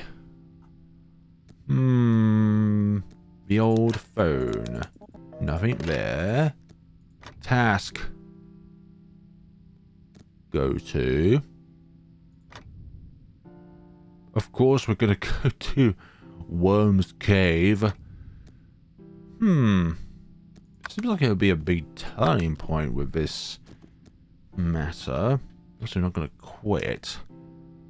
Visit Samari, stay with Revka. Manami's shop. No, Worm's Cave. I decided to visit the Worm Cave once again. Revka? I called her. Yes, Master?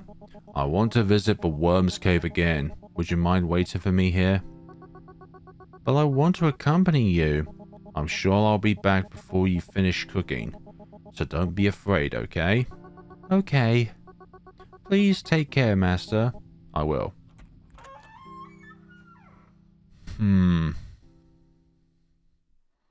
Not bounded to one individual. Knowing the exact location of the cave made it easier and quicker for me to reach it. I wish I could get in, but if there's something lurking there, there's nothing I can do. I wonder if... I looked around for any other clues.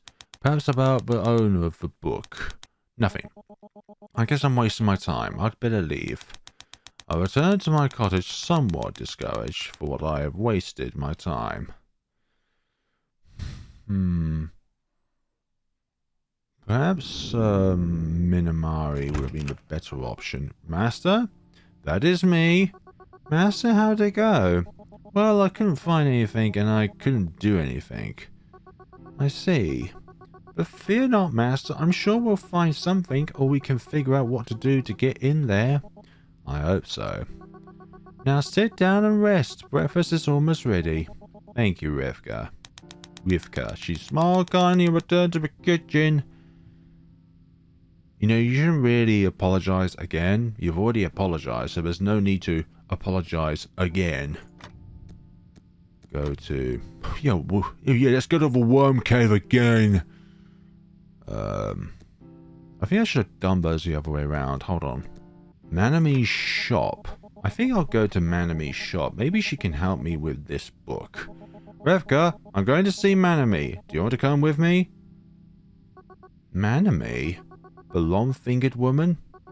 I don't really feel like it, but it's okay. She accepted us as she had no other choice. Let's go then. Oh, I thought I was going around and then be back for breakfast and all that. Fine. Do we need to find our glasses again? Ah, welcome, Mama. It's my little young man and his doll. Good morning, Manami. How's it going? Quite well, young man. What brings you to my shop? I found this book in the worm's cave. Do you recognize it or know who it might belong to? You ask too much of me, but let me see it. Luckily, I have my glasses with me today. Yep, I can see them. I kindly handed her the book. There doesn't seem to be any name written on it, but at least we know he or she had hands to be able to write. She gave me back the book. I will ask and let everyone who visits my shop know that you have a lost book. I hope the word gets out and with a bit of luck his owner will appear. Yes, I appreciate it. That would be very helpful. You're welcome. Now tell me, what else can I do for you? That's all. We're going home already. It's a pity you never stay too long to chat, young man. So be sure to come back soon. Yeah, Revka doesn't like that you said it's a pity never stay too long to chat. I definitely will. Bye-bye, young man. Yep, don't call someone long fingers. Someone doesn't want to call you little doll. When we returned from the city, it was too late to do anything else. Master, would you like me to prepare dinner? I feel like I could have just gone to the cave and then... Oh, for goodness sakes, I'll do that. I'll do that. I'll go back and reverse what I did. Okay, we're back, but this time around we went into the cave first and then come back for breakfast. Master, would you like me to prepare dinner for you before you go to bed? If you don't mind, of course. But do you need help? No, Master. Just wait here and relax. Understood. She went to the kitchen and I took the book out of my backpack again. Since I found it, I have not taken much trouble to read it carefully, so I decided to take a look. While I was reading it, after a few minutes, Rivka called me to dinner. Well, it was that quickly? Thus, almost completely consuming this day. Oh, dearie me. Was the cave search an option? Or actually something that's pivotal towards the secret outcome. Day 12, Thursday. I woke up a little later than usual, but fully rested. Revka was cleaning when I came out of my room. Good morning, Master. Did you sleep well? Yes, Revka. How are you feeling today? I feel good, Master. Thank you for taking care of me. You are no problem, or you're welcome. Revka kept doing her chores while I ate something and thought about what I should do later on. Let's have a look around. Still nobody there. Oh, okay. No, I'm not going to stay with Revka. We haven't been to Samari's in quite some time. I decided to spend the day with Samari. Hey Revka, I think I'm going to visit Samari today. Do you want to come with me?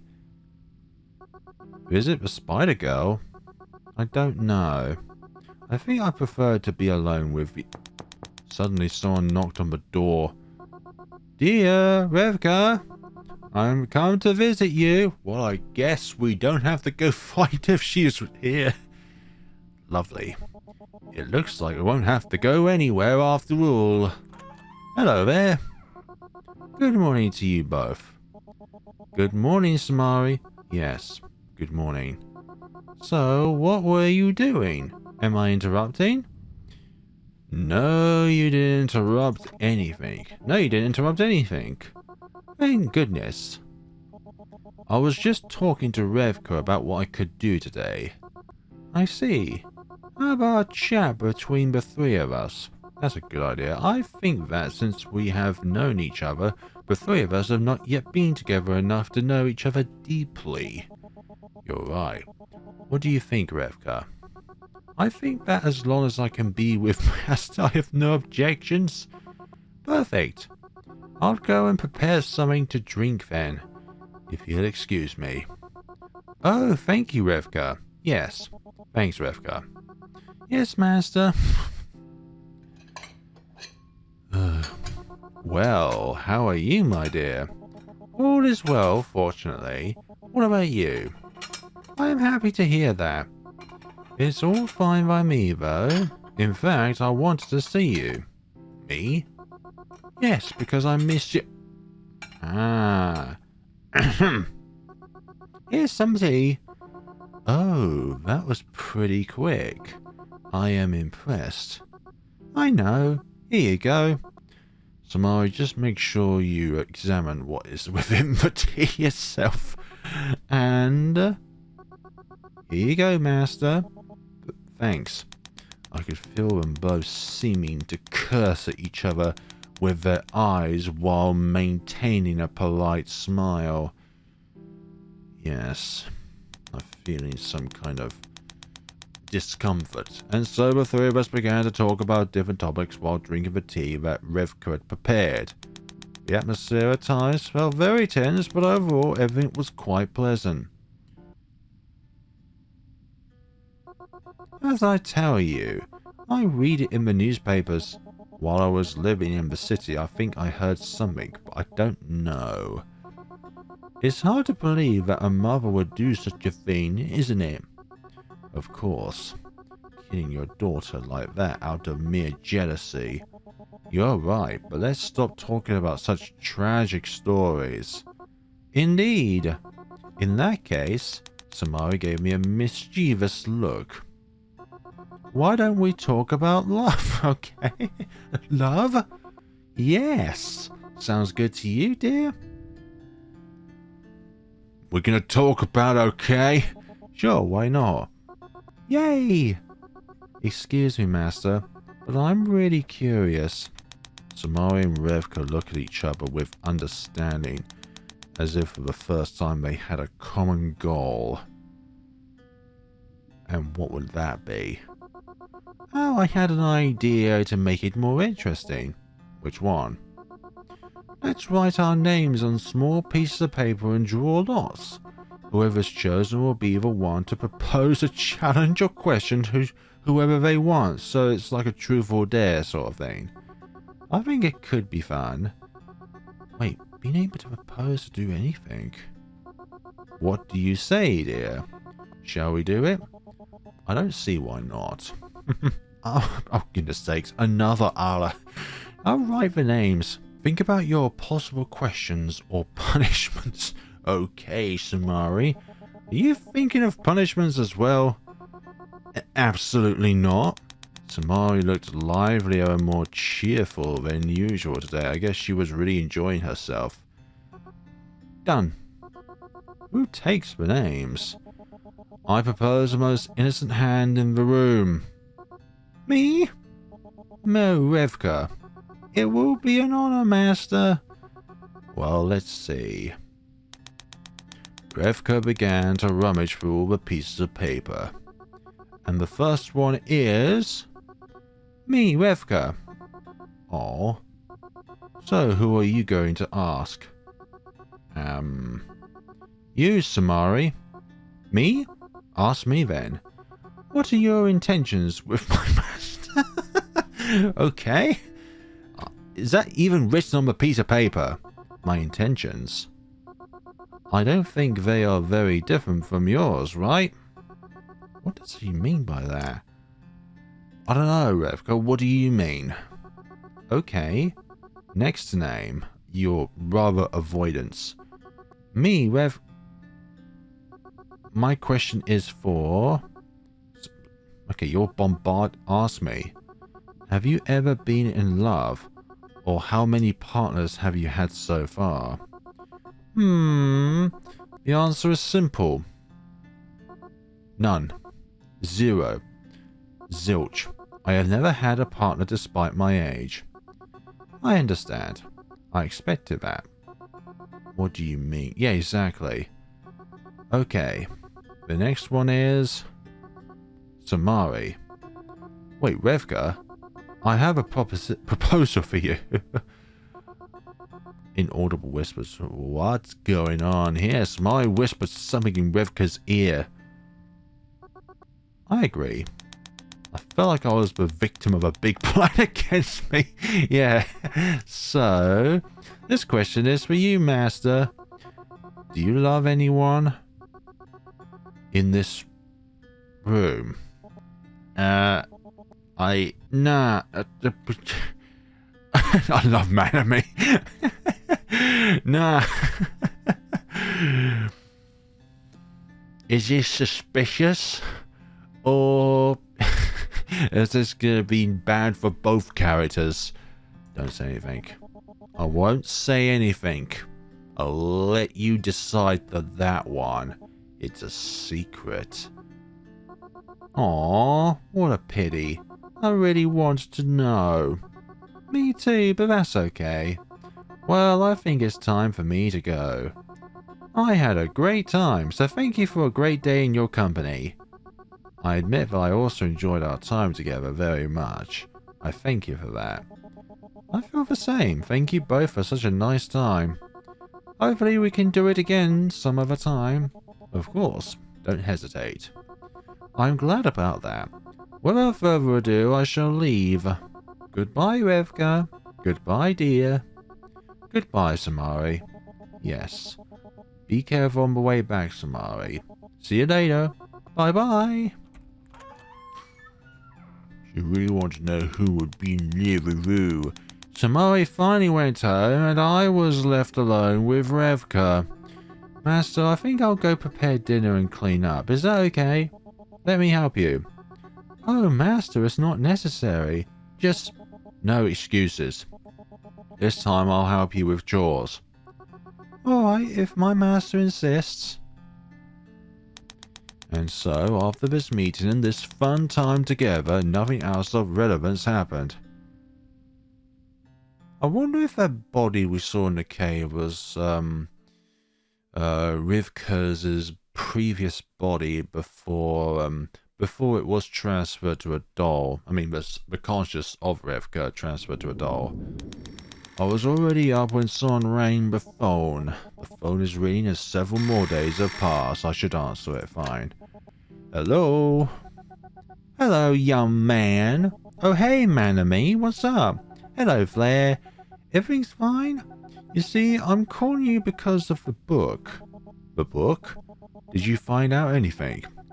Fortunately, yes. A man came to my shop this morning and, like the rest, I told him about a lost book in that darn cave. Surprisingly, the man said he was there and lost a diary with notes important to him a few weeks ago. He wouldn't give me any more details, but he said he will be waiting for you today at the entrance of the cave. Wow, Manami, you're amazing. That's very helpful. I really appreciate it. You're welcome, young man. It's been a pleasure helping you. Next time I come to your shop, I'll bring you something to thank you. It's not necessary, but I appreciate it. Now I must hang up. I have customers waiting. See you, Flair. Good luck. See you soon. Thanks to Manami's help, I'll be able to find the owner of the book. I should go to the entrance of the cave to return it to him and get more information. Master? Who called? It was Maname. She had discovered the owner of the book we found. He is waiting at the entrance to the cave for me to return his book. That's great, isn't it, Master? In that case, we should go as soon as possible before he gets tired of waiting and leaves. Exactly. I'll go back to finish dusting then. Let me know if you need anything. We will do, Rivka. Well now, what am I going to do? Look at the phone. Obviously no one's there. Look at this. Have a date. Yeah, we're not going to go to the worm cave to discover what that was. We're going to have a date with one of those two characters. We're going to go to the worm cave. For what Manami said, someone should be waiting for me at the cave entrance. Revko, where are you? You called me, Master? I'm going to return the book. Do you mind staying here? I'll be back as soon. Are you sure, Master? Won't it be dangerous? I don't think so, but if you insist, you can come with me. Then don't hesitate, of course, I'm coming with you. Alright then, let's go. Are you ready? I'm always ready to go anywhere if it's with you, Master. Just read that out loud. I checked that I had the book with me, and we both went to this so-called Worms Cave. A cave full of worms, or is the worm like an anagram of something? Or is it just some kind of weird religious cult? After a while of walking, we arrived once again at the entrance of the cave. And is there a man there? Everything was silent, like all the previous times I've been here. Something that made me a little nervous. Are you tired? Are you alright, Revka? You seem a bit distracted. Yes, Master. It is the atmosphere of this place that makes me feel strange. It's as if someone is calling me. Hello? Suddenly a male voice interrupted us. Hello? Hi there. Before us appeared a man whose gaze seemed to be trying to hide under his cap. He looked like a normal person, but you could sense his nervousness and almost agony in his appearance. Hello. Oh, hello. Good morning to you. Good morning. You're the owner of the book, aren't you? Yes, it's a book you found inside the cave, isn't it? Exactly. So give it back to me, please. Sure, here you go. Something about this ticks me the wrong way. I opened my backpack and handed him the book. As I did so, his cold hands collided with mine, and at that moment I could see the look in his eyes. Then I understood why he was trying to hide his eyes. Thank you for giving it back to me. It has important things noted. You're welcome. Before he leaves, perhaps I can ask him a few questions. Can I ask you a few questions before you leave? I guess, but I don't have much time. Do you know what's inside? We also encountered something there, but we are not sure what it was. Do you know what it could be? No, I'm afraid not. I don't know. I did some research on it, but there is always something that if it doesn't get you out of it, it gets you. It seems that even the animals themselves don't want to go near this place, as if something powerful is protecting this damn hole. What happened to you in the cave? What happened to you in the cave? I was looking for the end of it, when suddenly my torch started to fail and I heard something coming at me. When I felt something around my neck, I ran away. I guess that's when I dropped the book. What are you looking for? If it's so dangerous, it's because you must be looking for something, right? You are right. And what is so important or valuable? They say there is a door somewhere in the cave with a riddle. If you can solve it, something will happen. Something like what? A wish. They say there is something or someone trapped in there. Who can answer any question? I understand. Is that what the legends say? I don't care if it's a legend, but I need his help. Why do you need his help? Why do you need his help? That doesn't matter to you. But I lost my family a long time ago. My daughter was killed by her. Wait, Samari mentioned something about that some time ago. Well, not that long ago. It was within that party that, it was like a story in which the daughter was killed by something. I want everything to go back to the way it was before that happened. So your wish is to reverse time in a certain extent. I see.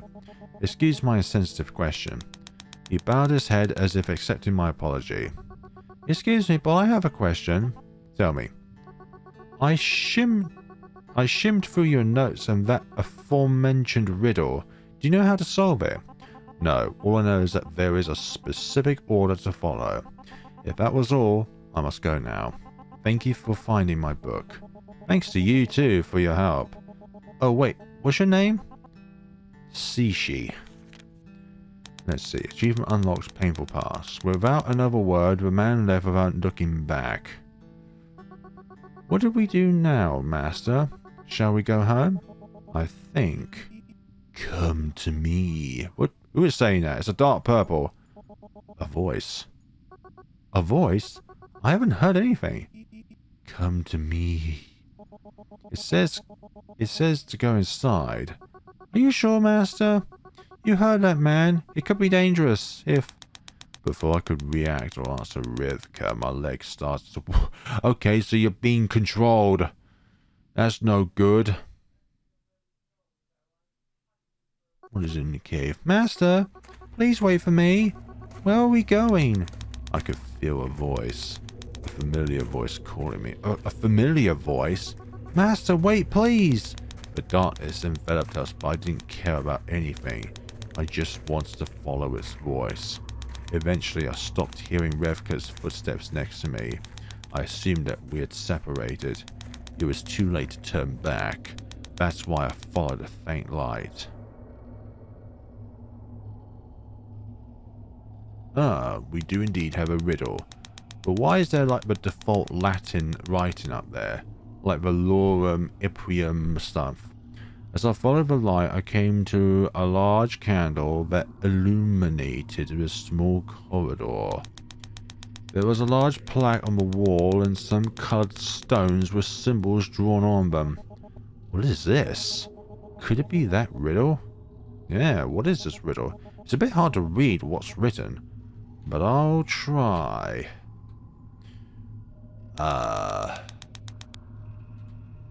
The bull and the rabbit were inseparable friends. One was innocence, the other was life.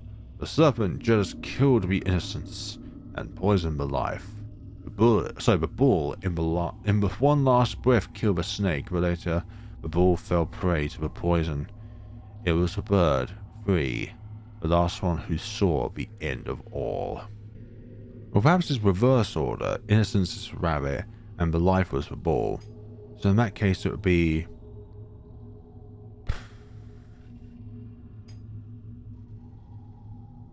Like, you would probably go in that order. 1, 2, 3, 4. But then that's really dumb. But the bird would definitely be last. And...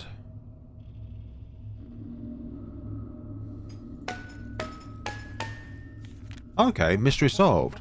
It seems it has worked. So bull, rabbit, snake, bird. Like the bird was definitely last, but the other three could have been in any order. Well, it can... Oh.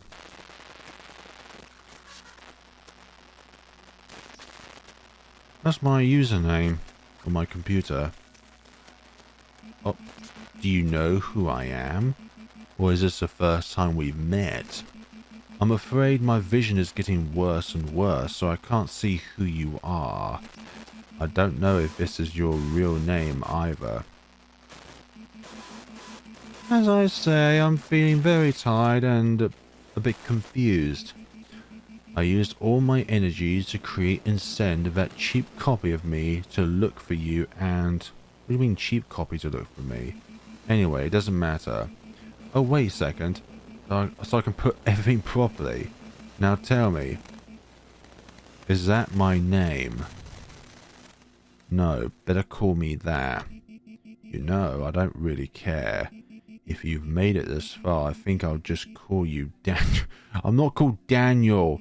The name my creator gave me was Rebecca. Have you ever heard of me? Do you know who I am? Yes, I've heard of you. So, do you know who I am?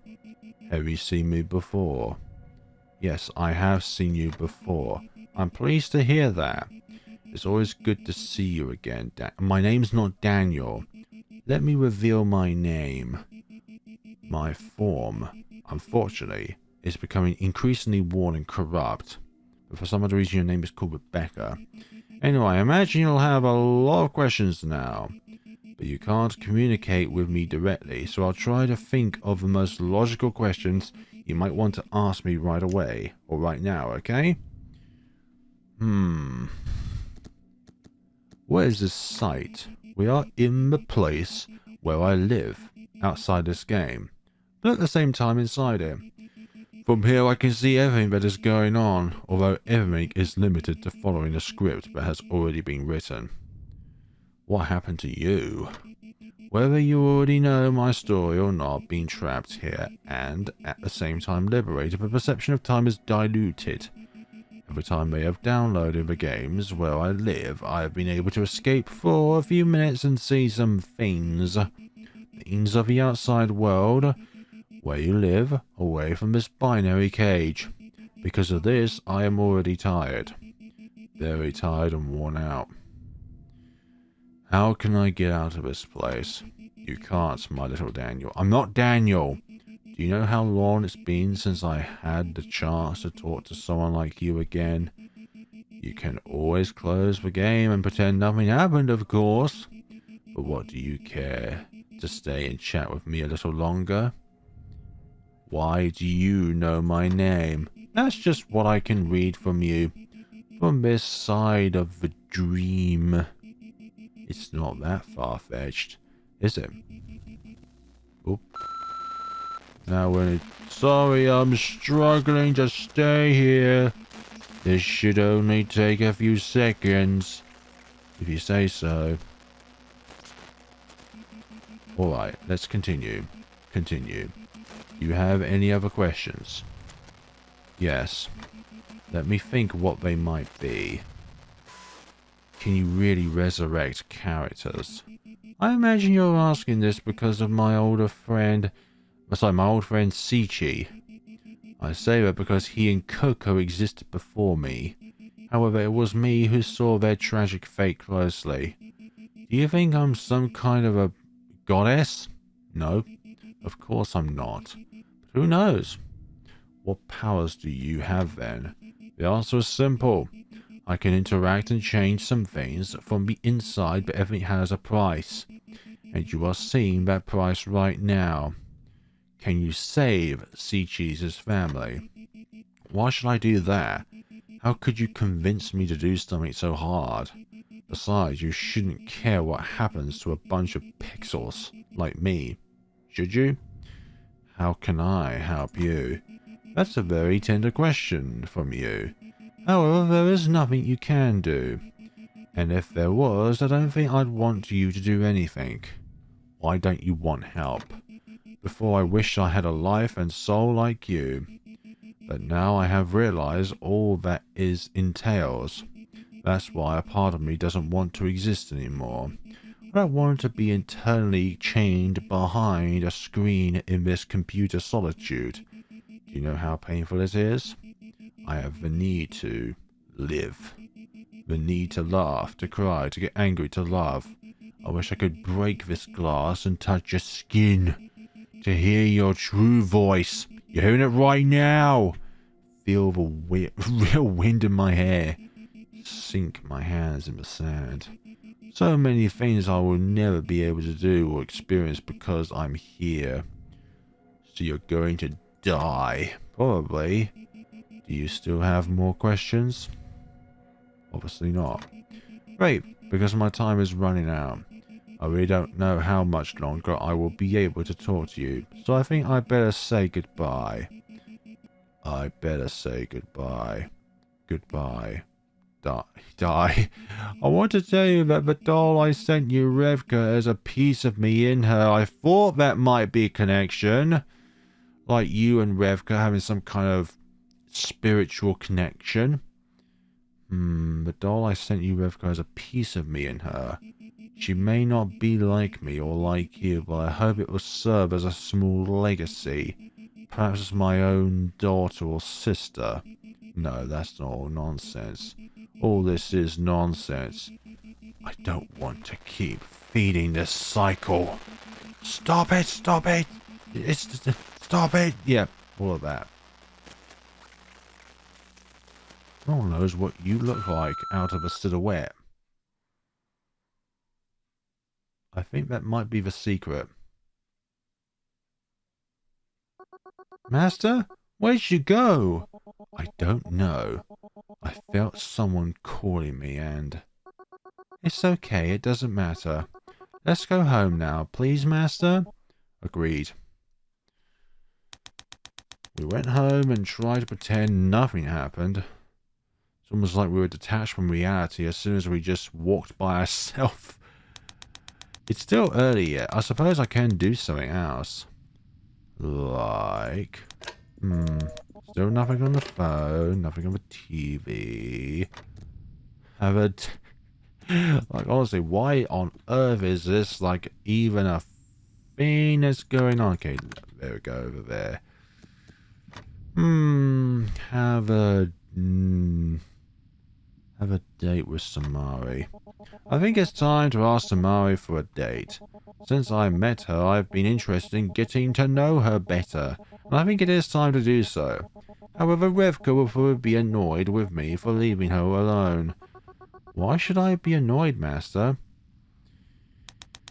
Revka surprised me by appearing out of nowhere. How long have you been there? Enough to hear that I would be annoyed with you. What's going on, Master? You see, I'd like to ask Samari out on a date, but for that, you'd have to be alone today.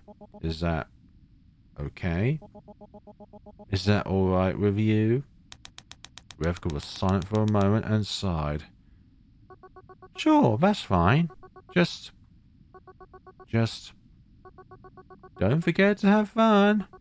I'll be waiting for you here, okay? Are you sure? That seemed like a fixated answer. Of course, why should I be angry about what you do with that Spider-Woman? Come on, Master, or you'll be late. But, no buts. Go and have a good time. Well, you essentially kicked me out of my own cottage. And I was the one who brought you to the cottage in the first place. Oh, Revka pushed me outside, then closed the door. Hey, wait! Please, Master. Go and enjoy your time with her. I will be here when you return, but please don't forget me. Revka, I'll be fine, don't worry. See you later, Master.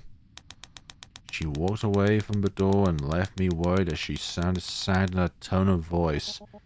Okay, I'll take your word for it, Revka. Forgive me. I did as she said, and I went to find Samari. Yeah, she's definitely not jealous whatsoever. After walking around, I finally found her in the middle of one of the paths. Dear, good morning to you. Samari, good morning. Nice to find you here because I wanted to ask you something. Ask me for something? Sure, dear, what do you need? Just when I was supposed to ask her, I started to feel embarrassed. However, I fought shyness to get the words out of my mouth. Do you have something to do today? Today? Now that you mention it, yes. To be with you? What better plan could I have than that? You scared me. Why, my dear? Because I want to ask you if you would be okay to go on a date with me. Do you mean it? Absolutely. Of course I want to. I thought you were never going to ask me. Then. Of course, I want. And where do you plan to go? I thought we could go to the city centre. The city? When she heard my proposal, her face turned worried. You don't like the idea? Oh, yes, of course, sweetheart. It's just that... What if other people look down on you for going with a semi-human like me? What if you just turned your legs from spiders to humans, then people wouldn't know? Whatever you are still a woman. So I don't care what anyone else thinks. But I took her hand to calm her down and convince her. Flair? Okay, but I guess I have to change my shape to get on the train, so you have to turn around. That's true. I hadn't thought of that either. It doesn't matter, dear. However, I don't think I'll be able to keep it up all day, so when we arrive I'll have to revert to my spider form. It's okay. I've already told you not to worry about the stares of others. I don't think they're the first half-human they've seen, are they? I tightened my grip on her hand again. Yeah. Alright, thank you, dear. Now turn around, come on. Yes, yes. We'll do such a thing. So I changed back to a more human form and we headed back to the station. She still seemed to be worried, but whenever I noticed this, I tried to reassure her. But everything is fine. Are you nervous? No, but don't worry. I'm with you. We'll have a great time, you'll see. Flair? Yes. Finally, we got on the train and we chatted the whole way. Chatted the whole way about big city things, like big city stuff. When we arrived in the city, she was quite restless and anxious. Whenever anyone came too close to us, she grabbed my arm tightly. However, this did not prevent us from enjoying this time together. We ate together. We walked together. We saw a lot of things together. We also talked about various topics together and got to know each other a bit better together. Why the spider form in the middle of a city? Dear, can I hold your hand while we talk some... while we walk some more, sorry, without saying anything. I took her hand, and her happy reaction was enough to make my heart rejoice. Let's continue this way, shall we? She was still staring at me in deep thought. Samari? Oh, excuse me. Of course, let's go, dear.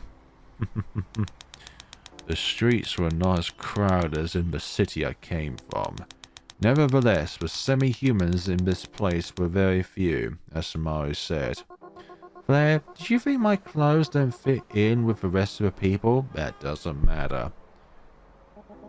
Why do you say that? I would just like to know your opinion. I like your clothes, and that is all that matters. I really like your clothes and your style. As I said, I don't care what anyone else thinks. Thank you, sweetie. Anyway, dear, also, when did you just change your legs again? Can we enter here? She stopped in front of a woman's clothing shop. Do you want to enter? Yes, but before... Oh, you... Where'd you go? Wait there for a second, dear. Oh, I see. I am ready. She changed her form again before entering. Alright. I stepped forward and held the door for her to go first. What a gentleman. Thank you, dear. She was looking at the shelves and racks of clothes. She took some clothes and examined them delicately while asking my opinion. What do you think of this color? Do you think it would suit me? Yes, I think so. That answer doesn't help me. Come on. After a long time wandering around, she finally picked up a couple of garments and went into the fitting room. Dear, I'm going to show you. Are you ready? Of course. Let me see. Ah. Samari came out in a totally different outfit from what she always used to wear. So, what do you think? You look... I don't like it. Stunning. You look stunning. Do you really mean it? Or are you just saying that to please me? I really think so. Aw, thank you, my dear. In any case, those clothes showed off her slender figure even more. A more feminine figure than she already was, despite her spidery form. so inevitably I couldn't feel somehow even more attracted to her. Do you think I should always do something with my hair to improve it? She came closer to me, so close I could feel her perfume enveloping me sweetly. I don't think it's necessary. Your hair is pretty enough as it is. What do you mean pretty enough? Thank you, dear. Illustration unlocked. Then I think I'll buy it. You're a good shopping comparison. I don't know about that one. After more walking and talking around the city, the day came to an end. We both returned home and kissed each other on the cheek. Samari thanked me again for everything, but in reality it was me who was grateful to her. When I arrived at my cottage, Revka was waiting. On what question she's going to ask. Hello there. How did it go, Master? Had a good time? Yes, I suppose so. How was your day? Boring without you. Would you like me to make you some dinner? No, don't bother. I'll go and... No, it's the least I can do for you. Just stay here, okay? But I'll make you something delicious. Just wait. Seems there's some jealousy going on there. Revka quickly left for the kitchen. She seemed quite anxious, but no matter how hard I tried to do something, she avoided it. When she came back with dinner, I talked to her about it, and she apologized for her attitude. We both chatted as we do every night. Before I could do anything else, tiredness got the better of me. Are you sure you're not upset? Sure. Now, Master, please go and rest. I will deal with everything. Alright. I'll see you tomorrow then, Revka. Good night. Good night, Master. Yeah, she's annoyed. In my gut, I know she was still worried, but I felt nothing. There was nothing more I could do.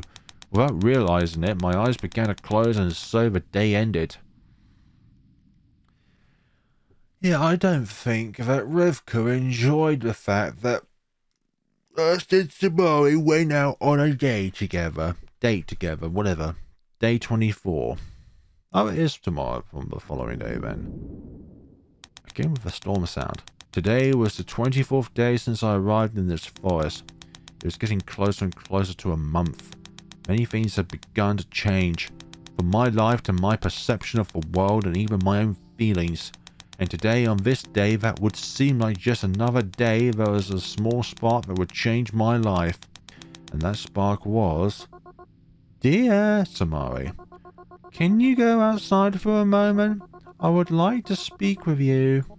Samari? Sure, I'm coming in. Samari came by surprise to the door of my cottage to talk with me. And... in her spider form.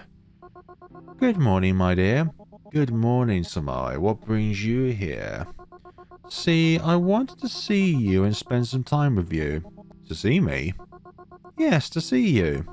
I want to be with you today, or do you have something to do? No. Of course I can be with you. Tell me, what would you like to do? What do you say we start by taking a walk? Of course. Let's go. Great. Thank you, dear. Almost wasn't able to say words out of my mouth there. She and I started walking along the paths. At first in a casual way, but as the words flowed, the laughs and the complicit glances, everything started to become more and more intimate. I can't go to the city like you do with Revka, but I know a beautiful place near the station. Shall we go? Of course. I follow you. She gently took my hand and led me to the outskirts of the town. Oh, that is beautiful. All those flowers are so beautiful, actually. Come this way. Isn't it beautiful? Yeah, it's stunning. All those purple flowers out there. Indeed it is. I know it's getting a bit late, but what do you say we stay here and rest for a while? That is fine for me. Alright, then come along. Come closer. We both walked through that field of flowers. Despite her size, she looked like a little dancing nymph along flower petals.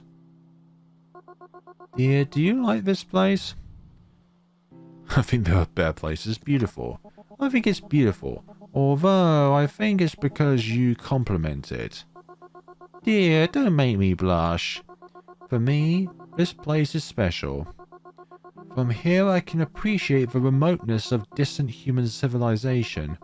I can see those stone buildings next to the rattling machinery of the trains. All from the silence of nature, of my own nature. But since you came to this Eden, everything has changed, you know? That's why I wanted to thank you. I wanted to do something for you, but as much as I thought about it, I didn't really know what to do. Until you didn't have to. Shh. Oh, she grabbed my shoulders and pushed me to the ground. Close your eyes. My eyes? Oh, please. What was about to happen? Samari pressed her slender fingers on my eyelids and closed my eyes. What are you? I could hear and feel her lie down next to me as well. Come here, dear. Open your eyes. Ah.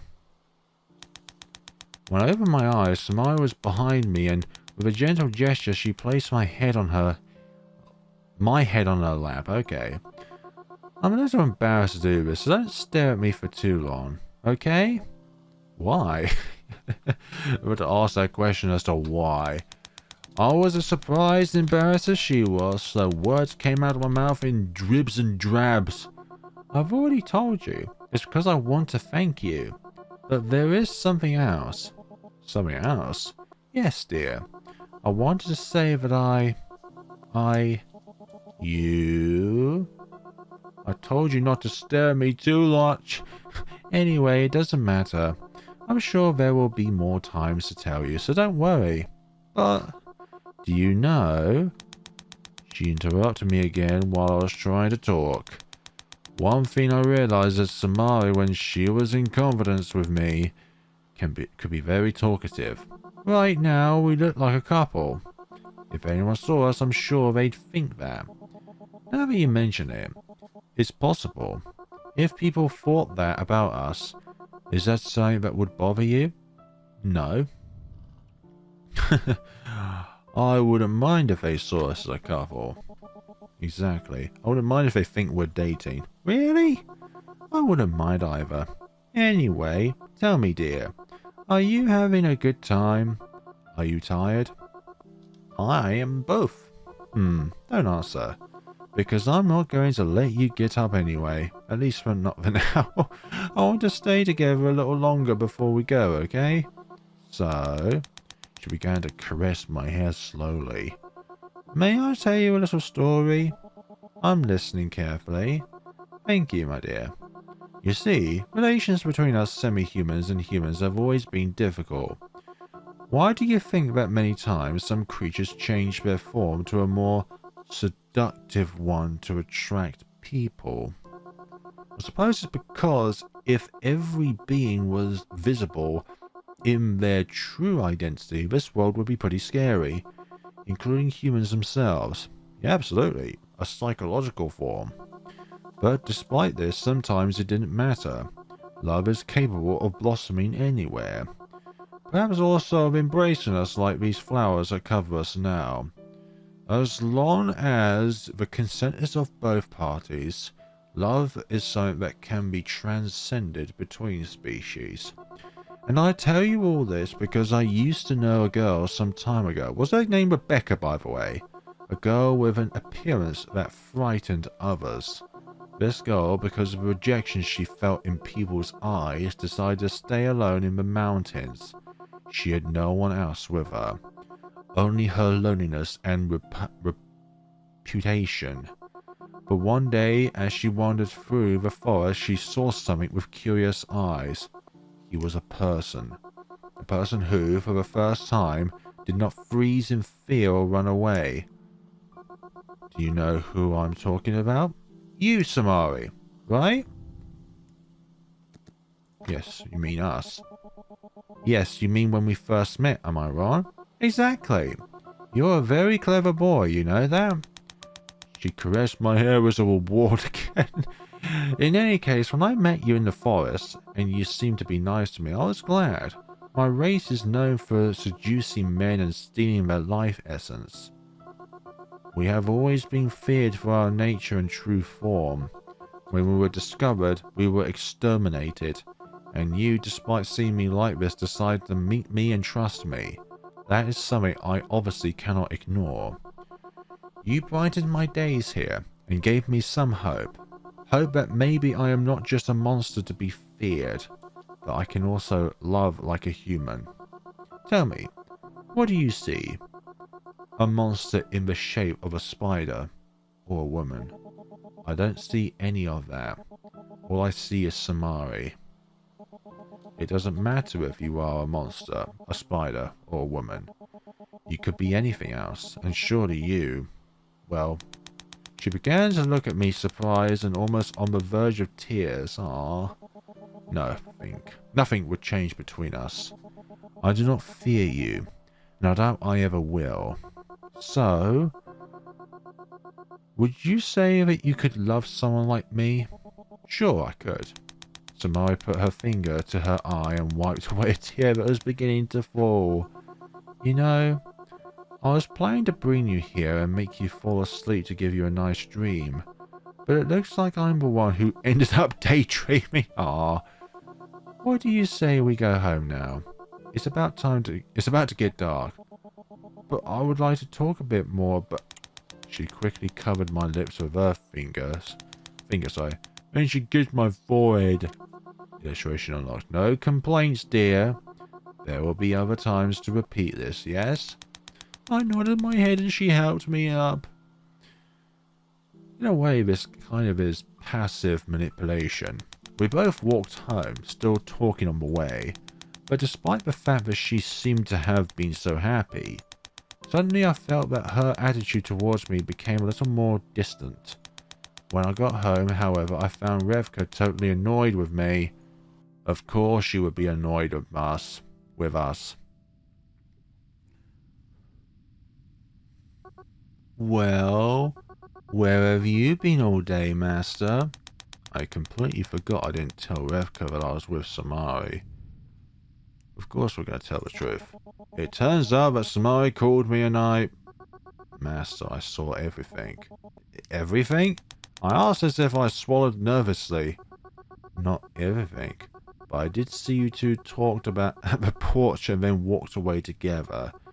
I don't want to interfere in your life, Master, but I must ask you. Did something happen between the two of you? Something? Like what? I see. There is no need for you to continue. I'm sorry. Hold on, Revka. Let me explain. And obviously Revka went to her room with a sad face. Inevitably, I felt guilty about that, but I didn't fully understand why I should apologize either exactly. What I did or didn't do only concerns me, so I decided to let her calm down before explaining what had happened. She didn't like the fact that we went out with A, not telling her, obviously, but also B, we're not spending time with Revka. The days passed, and after that little date with Samari, everything became more tense around me. I managed to talk to Revka and explain everything, but her attitude towards me became colder. As for Samari, she started to move away from me. She always made excuses to leave within a few minutes of talking. Perhaps there's something else going on in the background. But at last we came to the shop. Mask? Flair? Are you okay? You look dejected. Yes, I'm fine, don't worry. We haven't known each other for long, but I can tell that from what I sense, it's all because of heartbreak. Am I wrong? Heartbreak? You might not be too far wrong. Is it because of that spider girl? What's her name? Samari. Yes, Samari. I have never seen one of their kind with my own eyes, but I have heard of them. You say you love her, right? But she loves you? She loves me? I think so, but now I'm not so sure. Don't make that face, young man. Come, I think I have something here that might solve your problem. Nanami rummaged through her shelves full of objects and from the top picked up a small box or case. What is this? What's inside? No! You must not open it. You can't see what's inside. Only she can open it, understand? Why? Just listen to me and you'll see how happy she'll be. Okay, okay. And how much do I owe you for this? It is quite expensive, young man. So come over here and let's talk about how much it costs.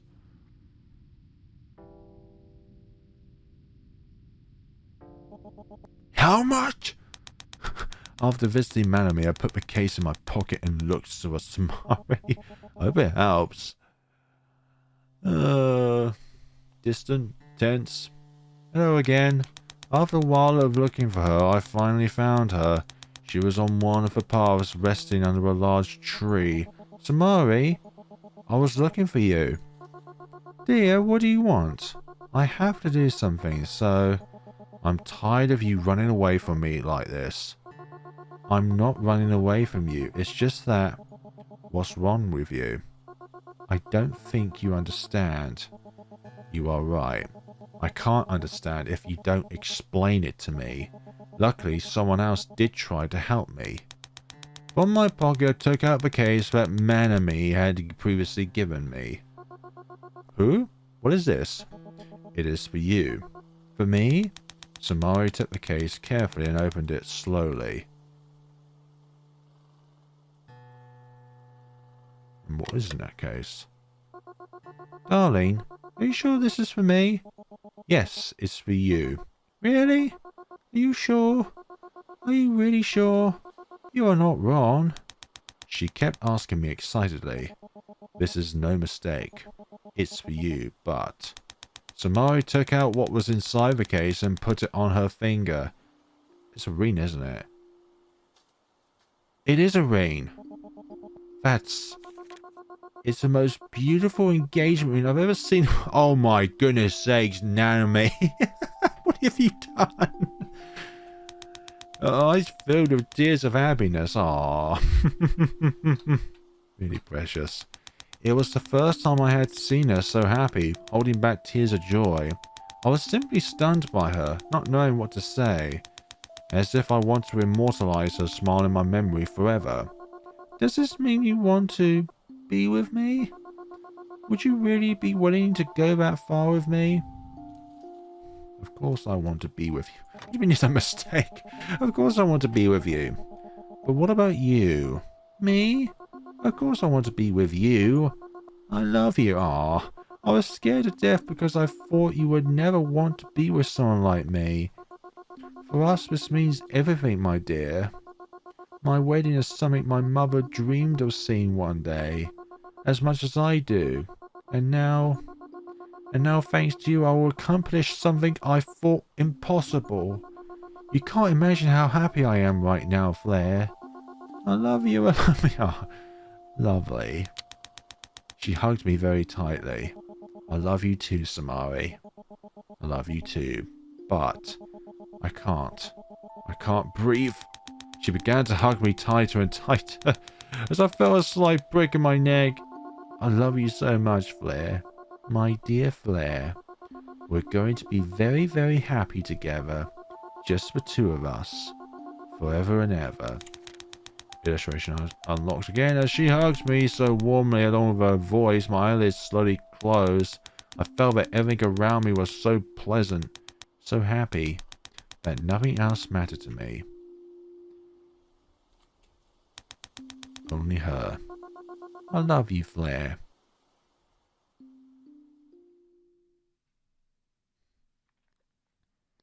Well then, what do we have here? Have you woken up, dear? Just about, but the music and the tempo's kind of changed. Samari? I woke up in a cave next to Samari. When I tried to move my body, I noticed that I was completely bound by a spider's web. Why am I here? What happened? I was still a bit sleepy and dazed. Don't you remember anything, my dear? You asked me to marry you and then you agreed to come with me. Since then, I have been taking care of you. Every day. every moment. Samari's love. I'm not sure if that's an achievement itself. Since then, how long has it been? That doesn't matter, my precious Flare. Time only runs when you're with me. Have you never heard of the story of a poor woodsman who was seduced by a beautiful Juragurma? The poor man secretly wanted to see her day after day. No one knew where he was going. His health deteriorated to the point where he was on the verge of death. Luckily for him, the village monk noticed this and followed him, discovering that he was being preyed upon by one of my kind. Unluckily for her, she died. This is how we have always acted, my dear. That was Rebecca, wasn't it? But that happened because she made a serious mistake. Besides, you are not a simple prey. You're my husband now, aren't you? I can't let your health wither and die. No, absolutely not. You are my darling after all. That's why I have to take good care of you and keep you here safe. That's why. So this way we can always be together. Isn't that perfect?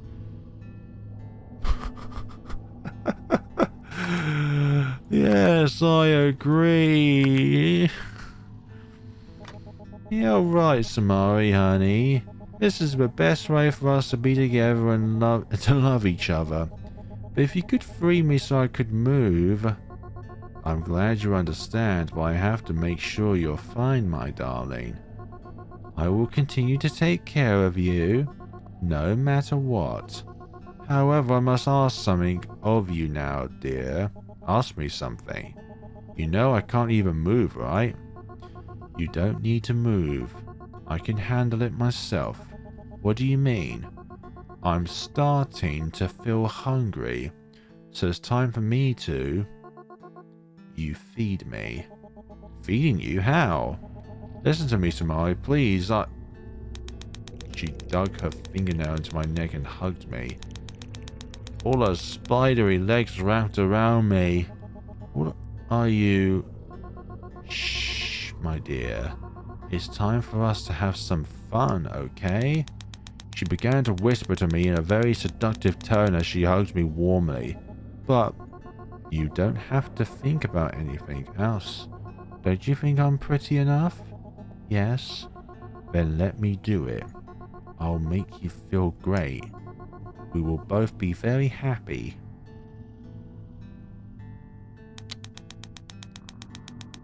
Samari partially undressed me while her lips kissed mine. Her spider legs dug into my skin as she covered me in turn with more spider web. Her fragrance covered all my senses, making every word of her voice a command to me. It all felt so pleasurable, exciting, and at the same time so terrifying and painful. I trusted her, but I was wrong. Monsters will remain monsters inside, but this is not her fault, because this is just a dream, isn't it? I am sure that if I open my eyes, everything will start again. I don't think that's the case somehow. Oh, end Spider's heart. Okay, so we reached a potential outcome of this game. So one of two.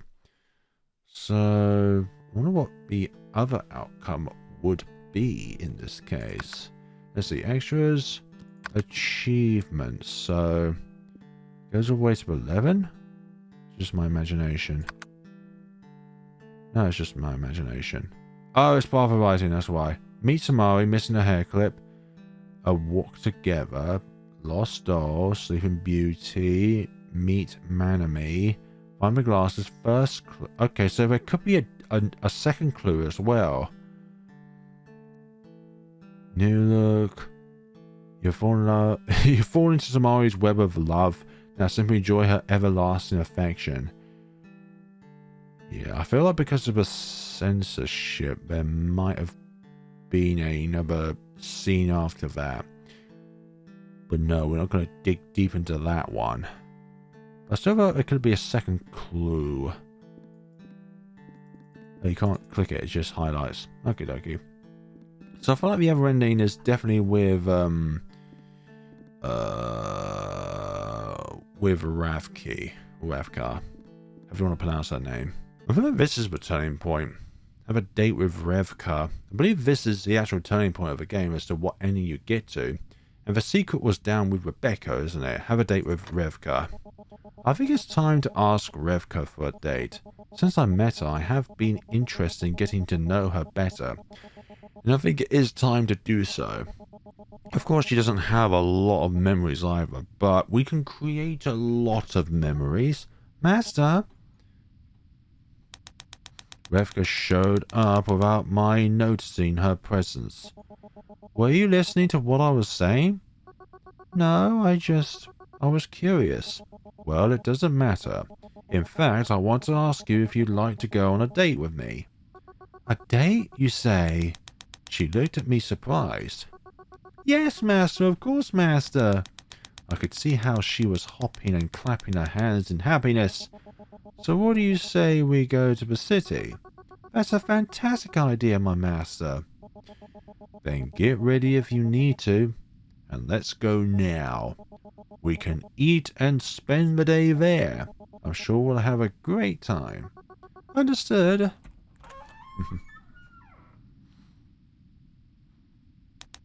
Revka brushed her hair once more before leaving, and so we both went straight to the station. I don't think Revka even needs to have her hair trimmed or anything like that, because, well, dolls, their feet just stay a consistent size. Both on the way there and on the train, she wore an indelible grimace of happiness on her face. Looking at her like that, I couldn't help but be touched by her joy, which also made me happy. Lovely. Again, the city. We took a stroll through the city centre while visiting different shops. She stood looking at everything in awe, as if it was the first time she had seen so many things and people. This your first time here, Revka? Yes, Master. I have never been in such a big place before. I could see that she was beginning to feel a bit overwhelmed by the crowd. There's also the factor of lacking of arm as well. So I decided to take her to a quieter place where we could walk more intimately. Come, let's go down this street. Yes, Master. We arrived at what looked like a small park where we could walk and rest. I noticed there was a small ice cream stand, so I went over and ordered 2 for both of us. Would you like some ice cream? What's an ice cream? I've never tasted it before, Master. As I have already told you, Master, I do not need to take food very often. However, if you offer it to me, I cannot refuse. Revka took the ice cream carefully. When her tongue tasted the vanilla, a new smile broke out on her face. Let's go this way while we have the ice cream, shall we? As you wish, Master. People are going to think that I'm weird. Think if I own something. Ah, do you like the taste? Yes. Although I think if it tastes so good, I think if it tastes so good because it's your... Oh, goodness sakes, me and words. Although I think if it tastes so good, it's because you're with me, Master. Thank you very much. You're welcome, Revka. She really seemed to be having a great time, although I thought this was the best time to have a deeper talk between me and her. So, what do you think of the city? What do you think of the city? It has a lot of things in its shops, and there are always people in the streets. Although there aren't as many semi-humans as I imagined, which makes me feel a little out of place. But overall, I'm liking it. All thanks to you, Master. I'm glad. Are you having fun? Exactly. Of course. This is all new to me and it's exciting. Besides, there's nothing better than being with you. Master, can I ask you something? Sure, whatever you want. Then, Master, are you ashamed to walk with me? No, not... Of course I'm not ashamed. Exactly. In fact, I feel lucky to have your company. Really, Master? She looked up with joy. So you think I'm beautiful? Oh, sorry for the question. I'm just talking nonsense. Forget it. We continued walking and enjoying the ice cream while I thought of some questions to ask her.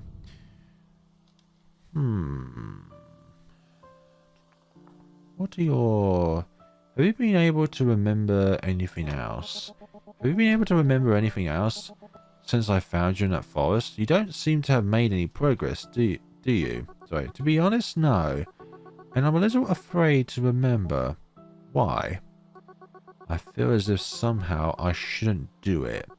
I remember that my original name is Revka, and a female voice in my head, but in a language I can't understand.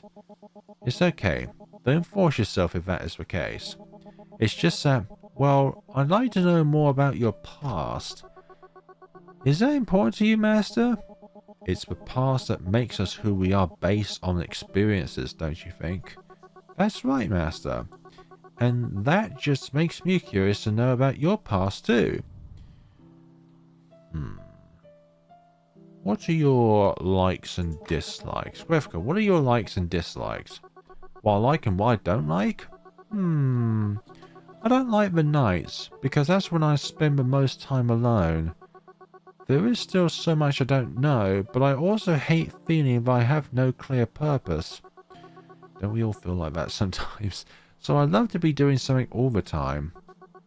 Yeah, absolutely. That's why I enjoy serving you and doing chores at home so much. Oh, and among the things I like the most are the name you have given me. Is the name that you've given me. Whether it's my original name or a completely new one, it doesn't matter. Because it is something that somehow links me to you. I see. In that case, we'll have to go to more places for you to discover lots of things and us have lots of memories together. Yes, Master.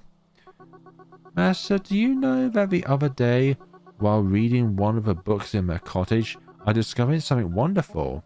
Really? Tell me about it. It was a story involving mythological creatures.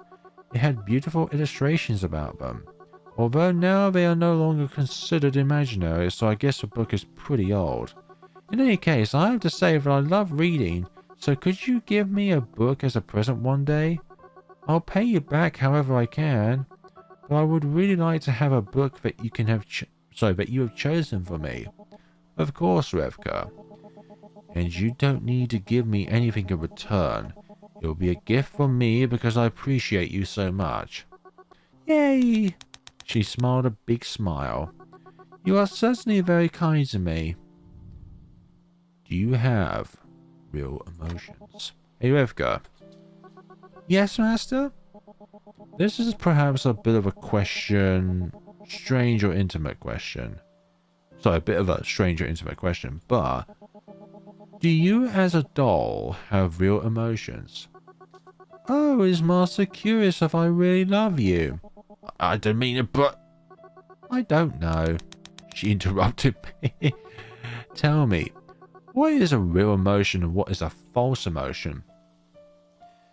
I think emotions that are fabricated are false, but they're still emotions in their own ways, but they're made, designed, and specified, to be able to achieve a certain goal that is kind of malicious. But a real emotion is something that we can't really fabricate, but it's something that is just on the spot. Like if we're put in a real dangerous scenario, then a real emotion is always conjured up. Your fear, your love, your happiness, your sadness. I imagine from your silence you don't have a short answer. I guess not. It's hard to explain. It's the same for me. Do I really have emotions inside me, or is it just a delusion? I fervently believe that I care about you, Master, and that is all I know. I think I understand what you want to tell me. Sorry if it was too complicated a question. Don't worry, Master. I love complicated questions. I think you just love anything as long as it's in alignment with me. Master, can I ask you something? Sure, go on. Do you believe in fate or destiny? They're both similar, but they're also both very different. If I believe in fate, yes, if you believe that everything has been decided in advance. Do you think that everything we do is already written? God, with the complicated questions. Even my own words or thoughts. It scares me to think that all my actions are already predefined in some ways. Well, as we're saying them, then they are predefined. Do you think that could be true? No, I don't believe in fate. Now, I don't think everything is already written. So you believe that we all have the freedom to be truly unique? Yes. I would not want to be a mere puppet. Of course, I also love being your doll. Depends on how you spin that. If you say something like that out loud, it might sound strange to others. I'm sorry, Master. Illustration unlocked. It's getting late. What do you say we go home now? I think the same. Let's go home. Although with the black smudge along there, it was just like she's crying. I just noticed that now. All the black makeup that's run down. Master, did you have a good time with me? No, it sucks. I had a great time. Yes, I had a great time. I'm really happy to hear that, because I also had a great time. Although for me, I would have liked to spend more time with you, Master. Anyway, I'll let you rest, shall I? Okay, to be honest, I'm a bit tired. Then I bid you good night. Rest well, Master. See you tomorrow, Rivka. Rivka went to her room and I also went to bed. Today was quite a different day, but also fun. Doll's happiness achievement unlocked. I could see a new, happier side of Rivka. But before I could further analyze what had happened, my eyes closed. If I could say the sentence correctly, that would be a great start. Today, 24. This is also the day where things become a little distant, just like with Samari. Or is it going to be the opposite? Today was the 24th day since I arrived in this forest. It was getting closer and closer to a month. Many things have begun to change, from my life to my perception of the world and even my own feelings. And today, on this day, that would seem like just another day, there was a small spark that would change my life, and that spark was... Master? Hello there. Revka spoke to me shyly. Tell me, what's going on? We need some stuff for cooking and so on. Maybe we could go to Manami's shop? Oh sure, we can go now if you want. Thank you, Master. I'll go check what is needed and we will go, sorry. No problem. I'll wait for you. For once, we're waiting on her, not her waiting on us. Revka wrote down everything she needed and we both went into the city to go shopping at Manami's shop. This is not what I had planned, however, I love spending more and more time with her. Boom. Maybe the secret is actually that there is a third path, and that path is Manami. Welcome! Oh my, it's my favorite human and his lovely doll. Good morning, Manami. Well, I'm glad for the first time you called her by her name rather than her features. For some reason, they seem to be getting along well today. What brings you here? What can I do for you? Revka needs some things, so we have come to buy them. What do you need, little one? I have here the list of... Oh, sorry, I don't have my glasses with me. Blair, would you mind looking for them while I help her? Your glasses again? It's okay. Manami pulled me away from Revka. She wants to get rid of me. Thanks, young man. The two were left alone together. So, Revka, how are things going with Flair? Things between Master and me? Right, because you're not a couple yet, are you? You have to take the plunge as soon as possible, or that other woman will take him away from you. Take away my master? Exactly, you love him, don't you? What exactly does that mean? Love. That means you care about him very much and want to spend as much time with him as you can. Well, it's very complicated to explain, but if you don't want that woman stealing your human, I have what you need right here. Manami took a small magazine from one of the shelves and handed it to Rivka. What is this? Read and follow his instructions if you want to conquer him. But don't let him know. It must be a surprise. A surprise? Understood, she replied decisively. So in secret, so you want to exterminate the spider half-human lady. After that, everything went on as usual. Revka and I just did our usual chores, although she seemed nervous about something. She kept saying there was nothing strange going on, so I didn't think of anything more of it. But when the night fell... Ooh, did she leave?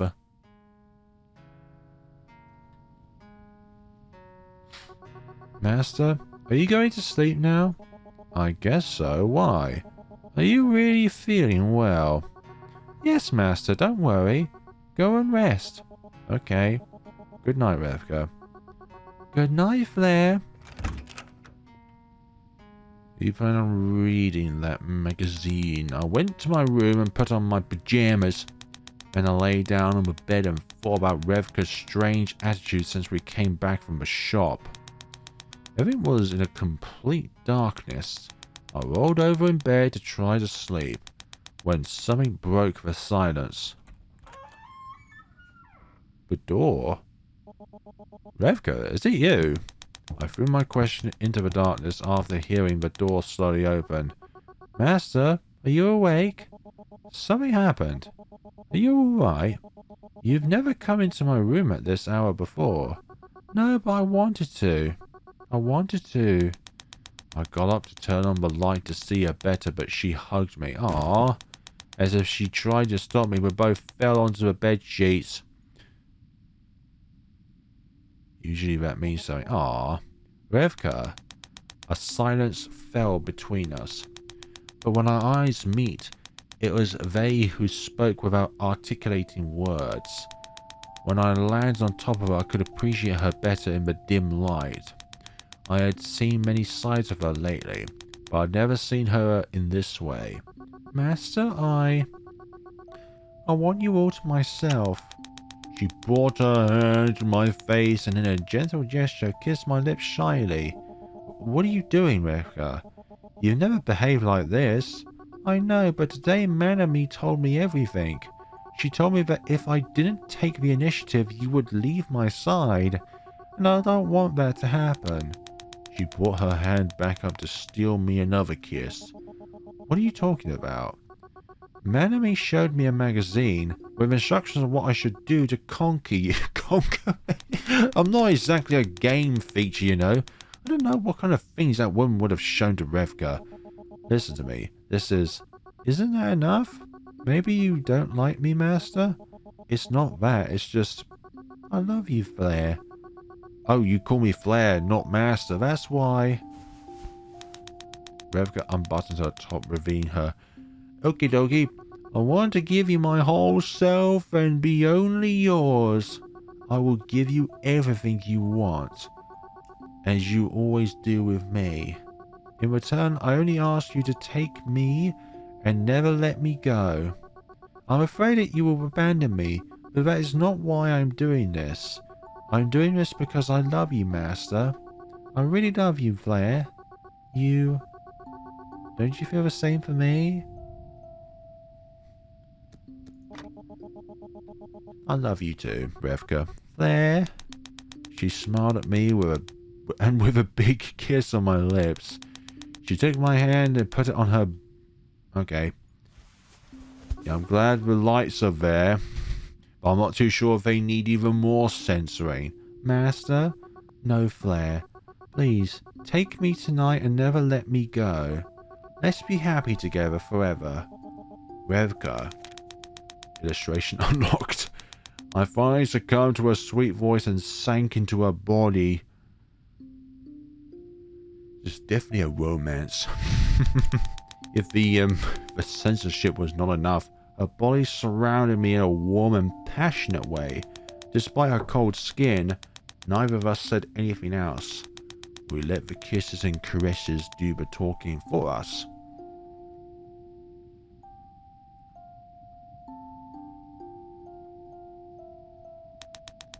After that, Ravka sat up in bed, and in that way she said to me, "Did I make you happy, Master? Because I couldn't be happier." I hugged her back and kissed her cheek. "It is you who made this happiness possible." She turned around and kissed me again. Aww.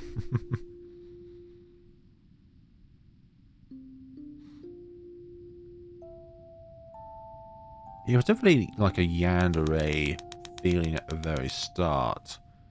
But as time got on, well, particularly with Manami, Rishki became more friendly towards Manami. When the day came, it came with a new dawn and a new beginning. No one was surprised that Rivka and I end up in love. Maybe because of all the time we both spent together, or perhaps the reason went beyond that. In any case, from that moment on, whenever doubts reached my mind, it was Rivka's hand that took care of dispelling them.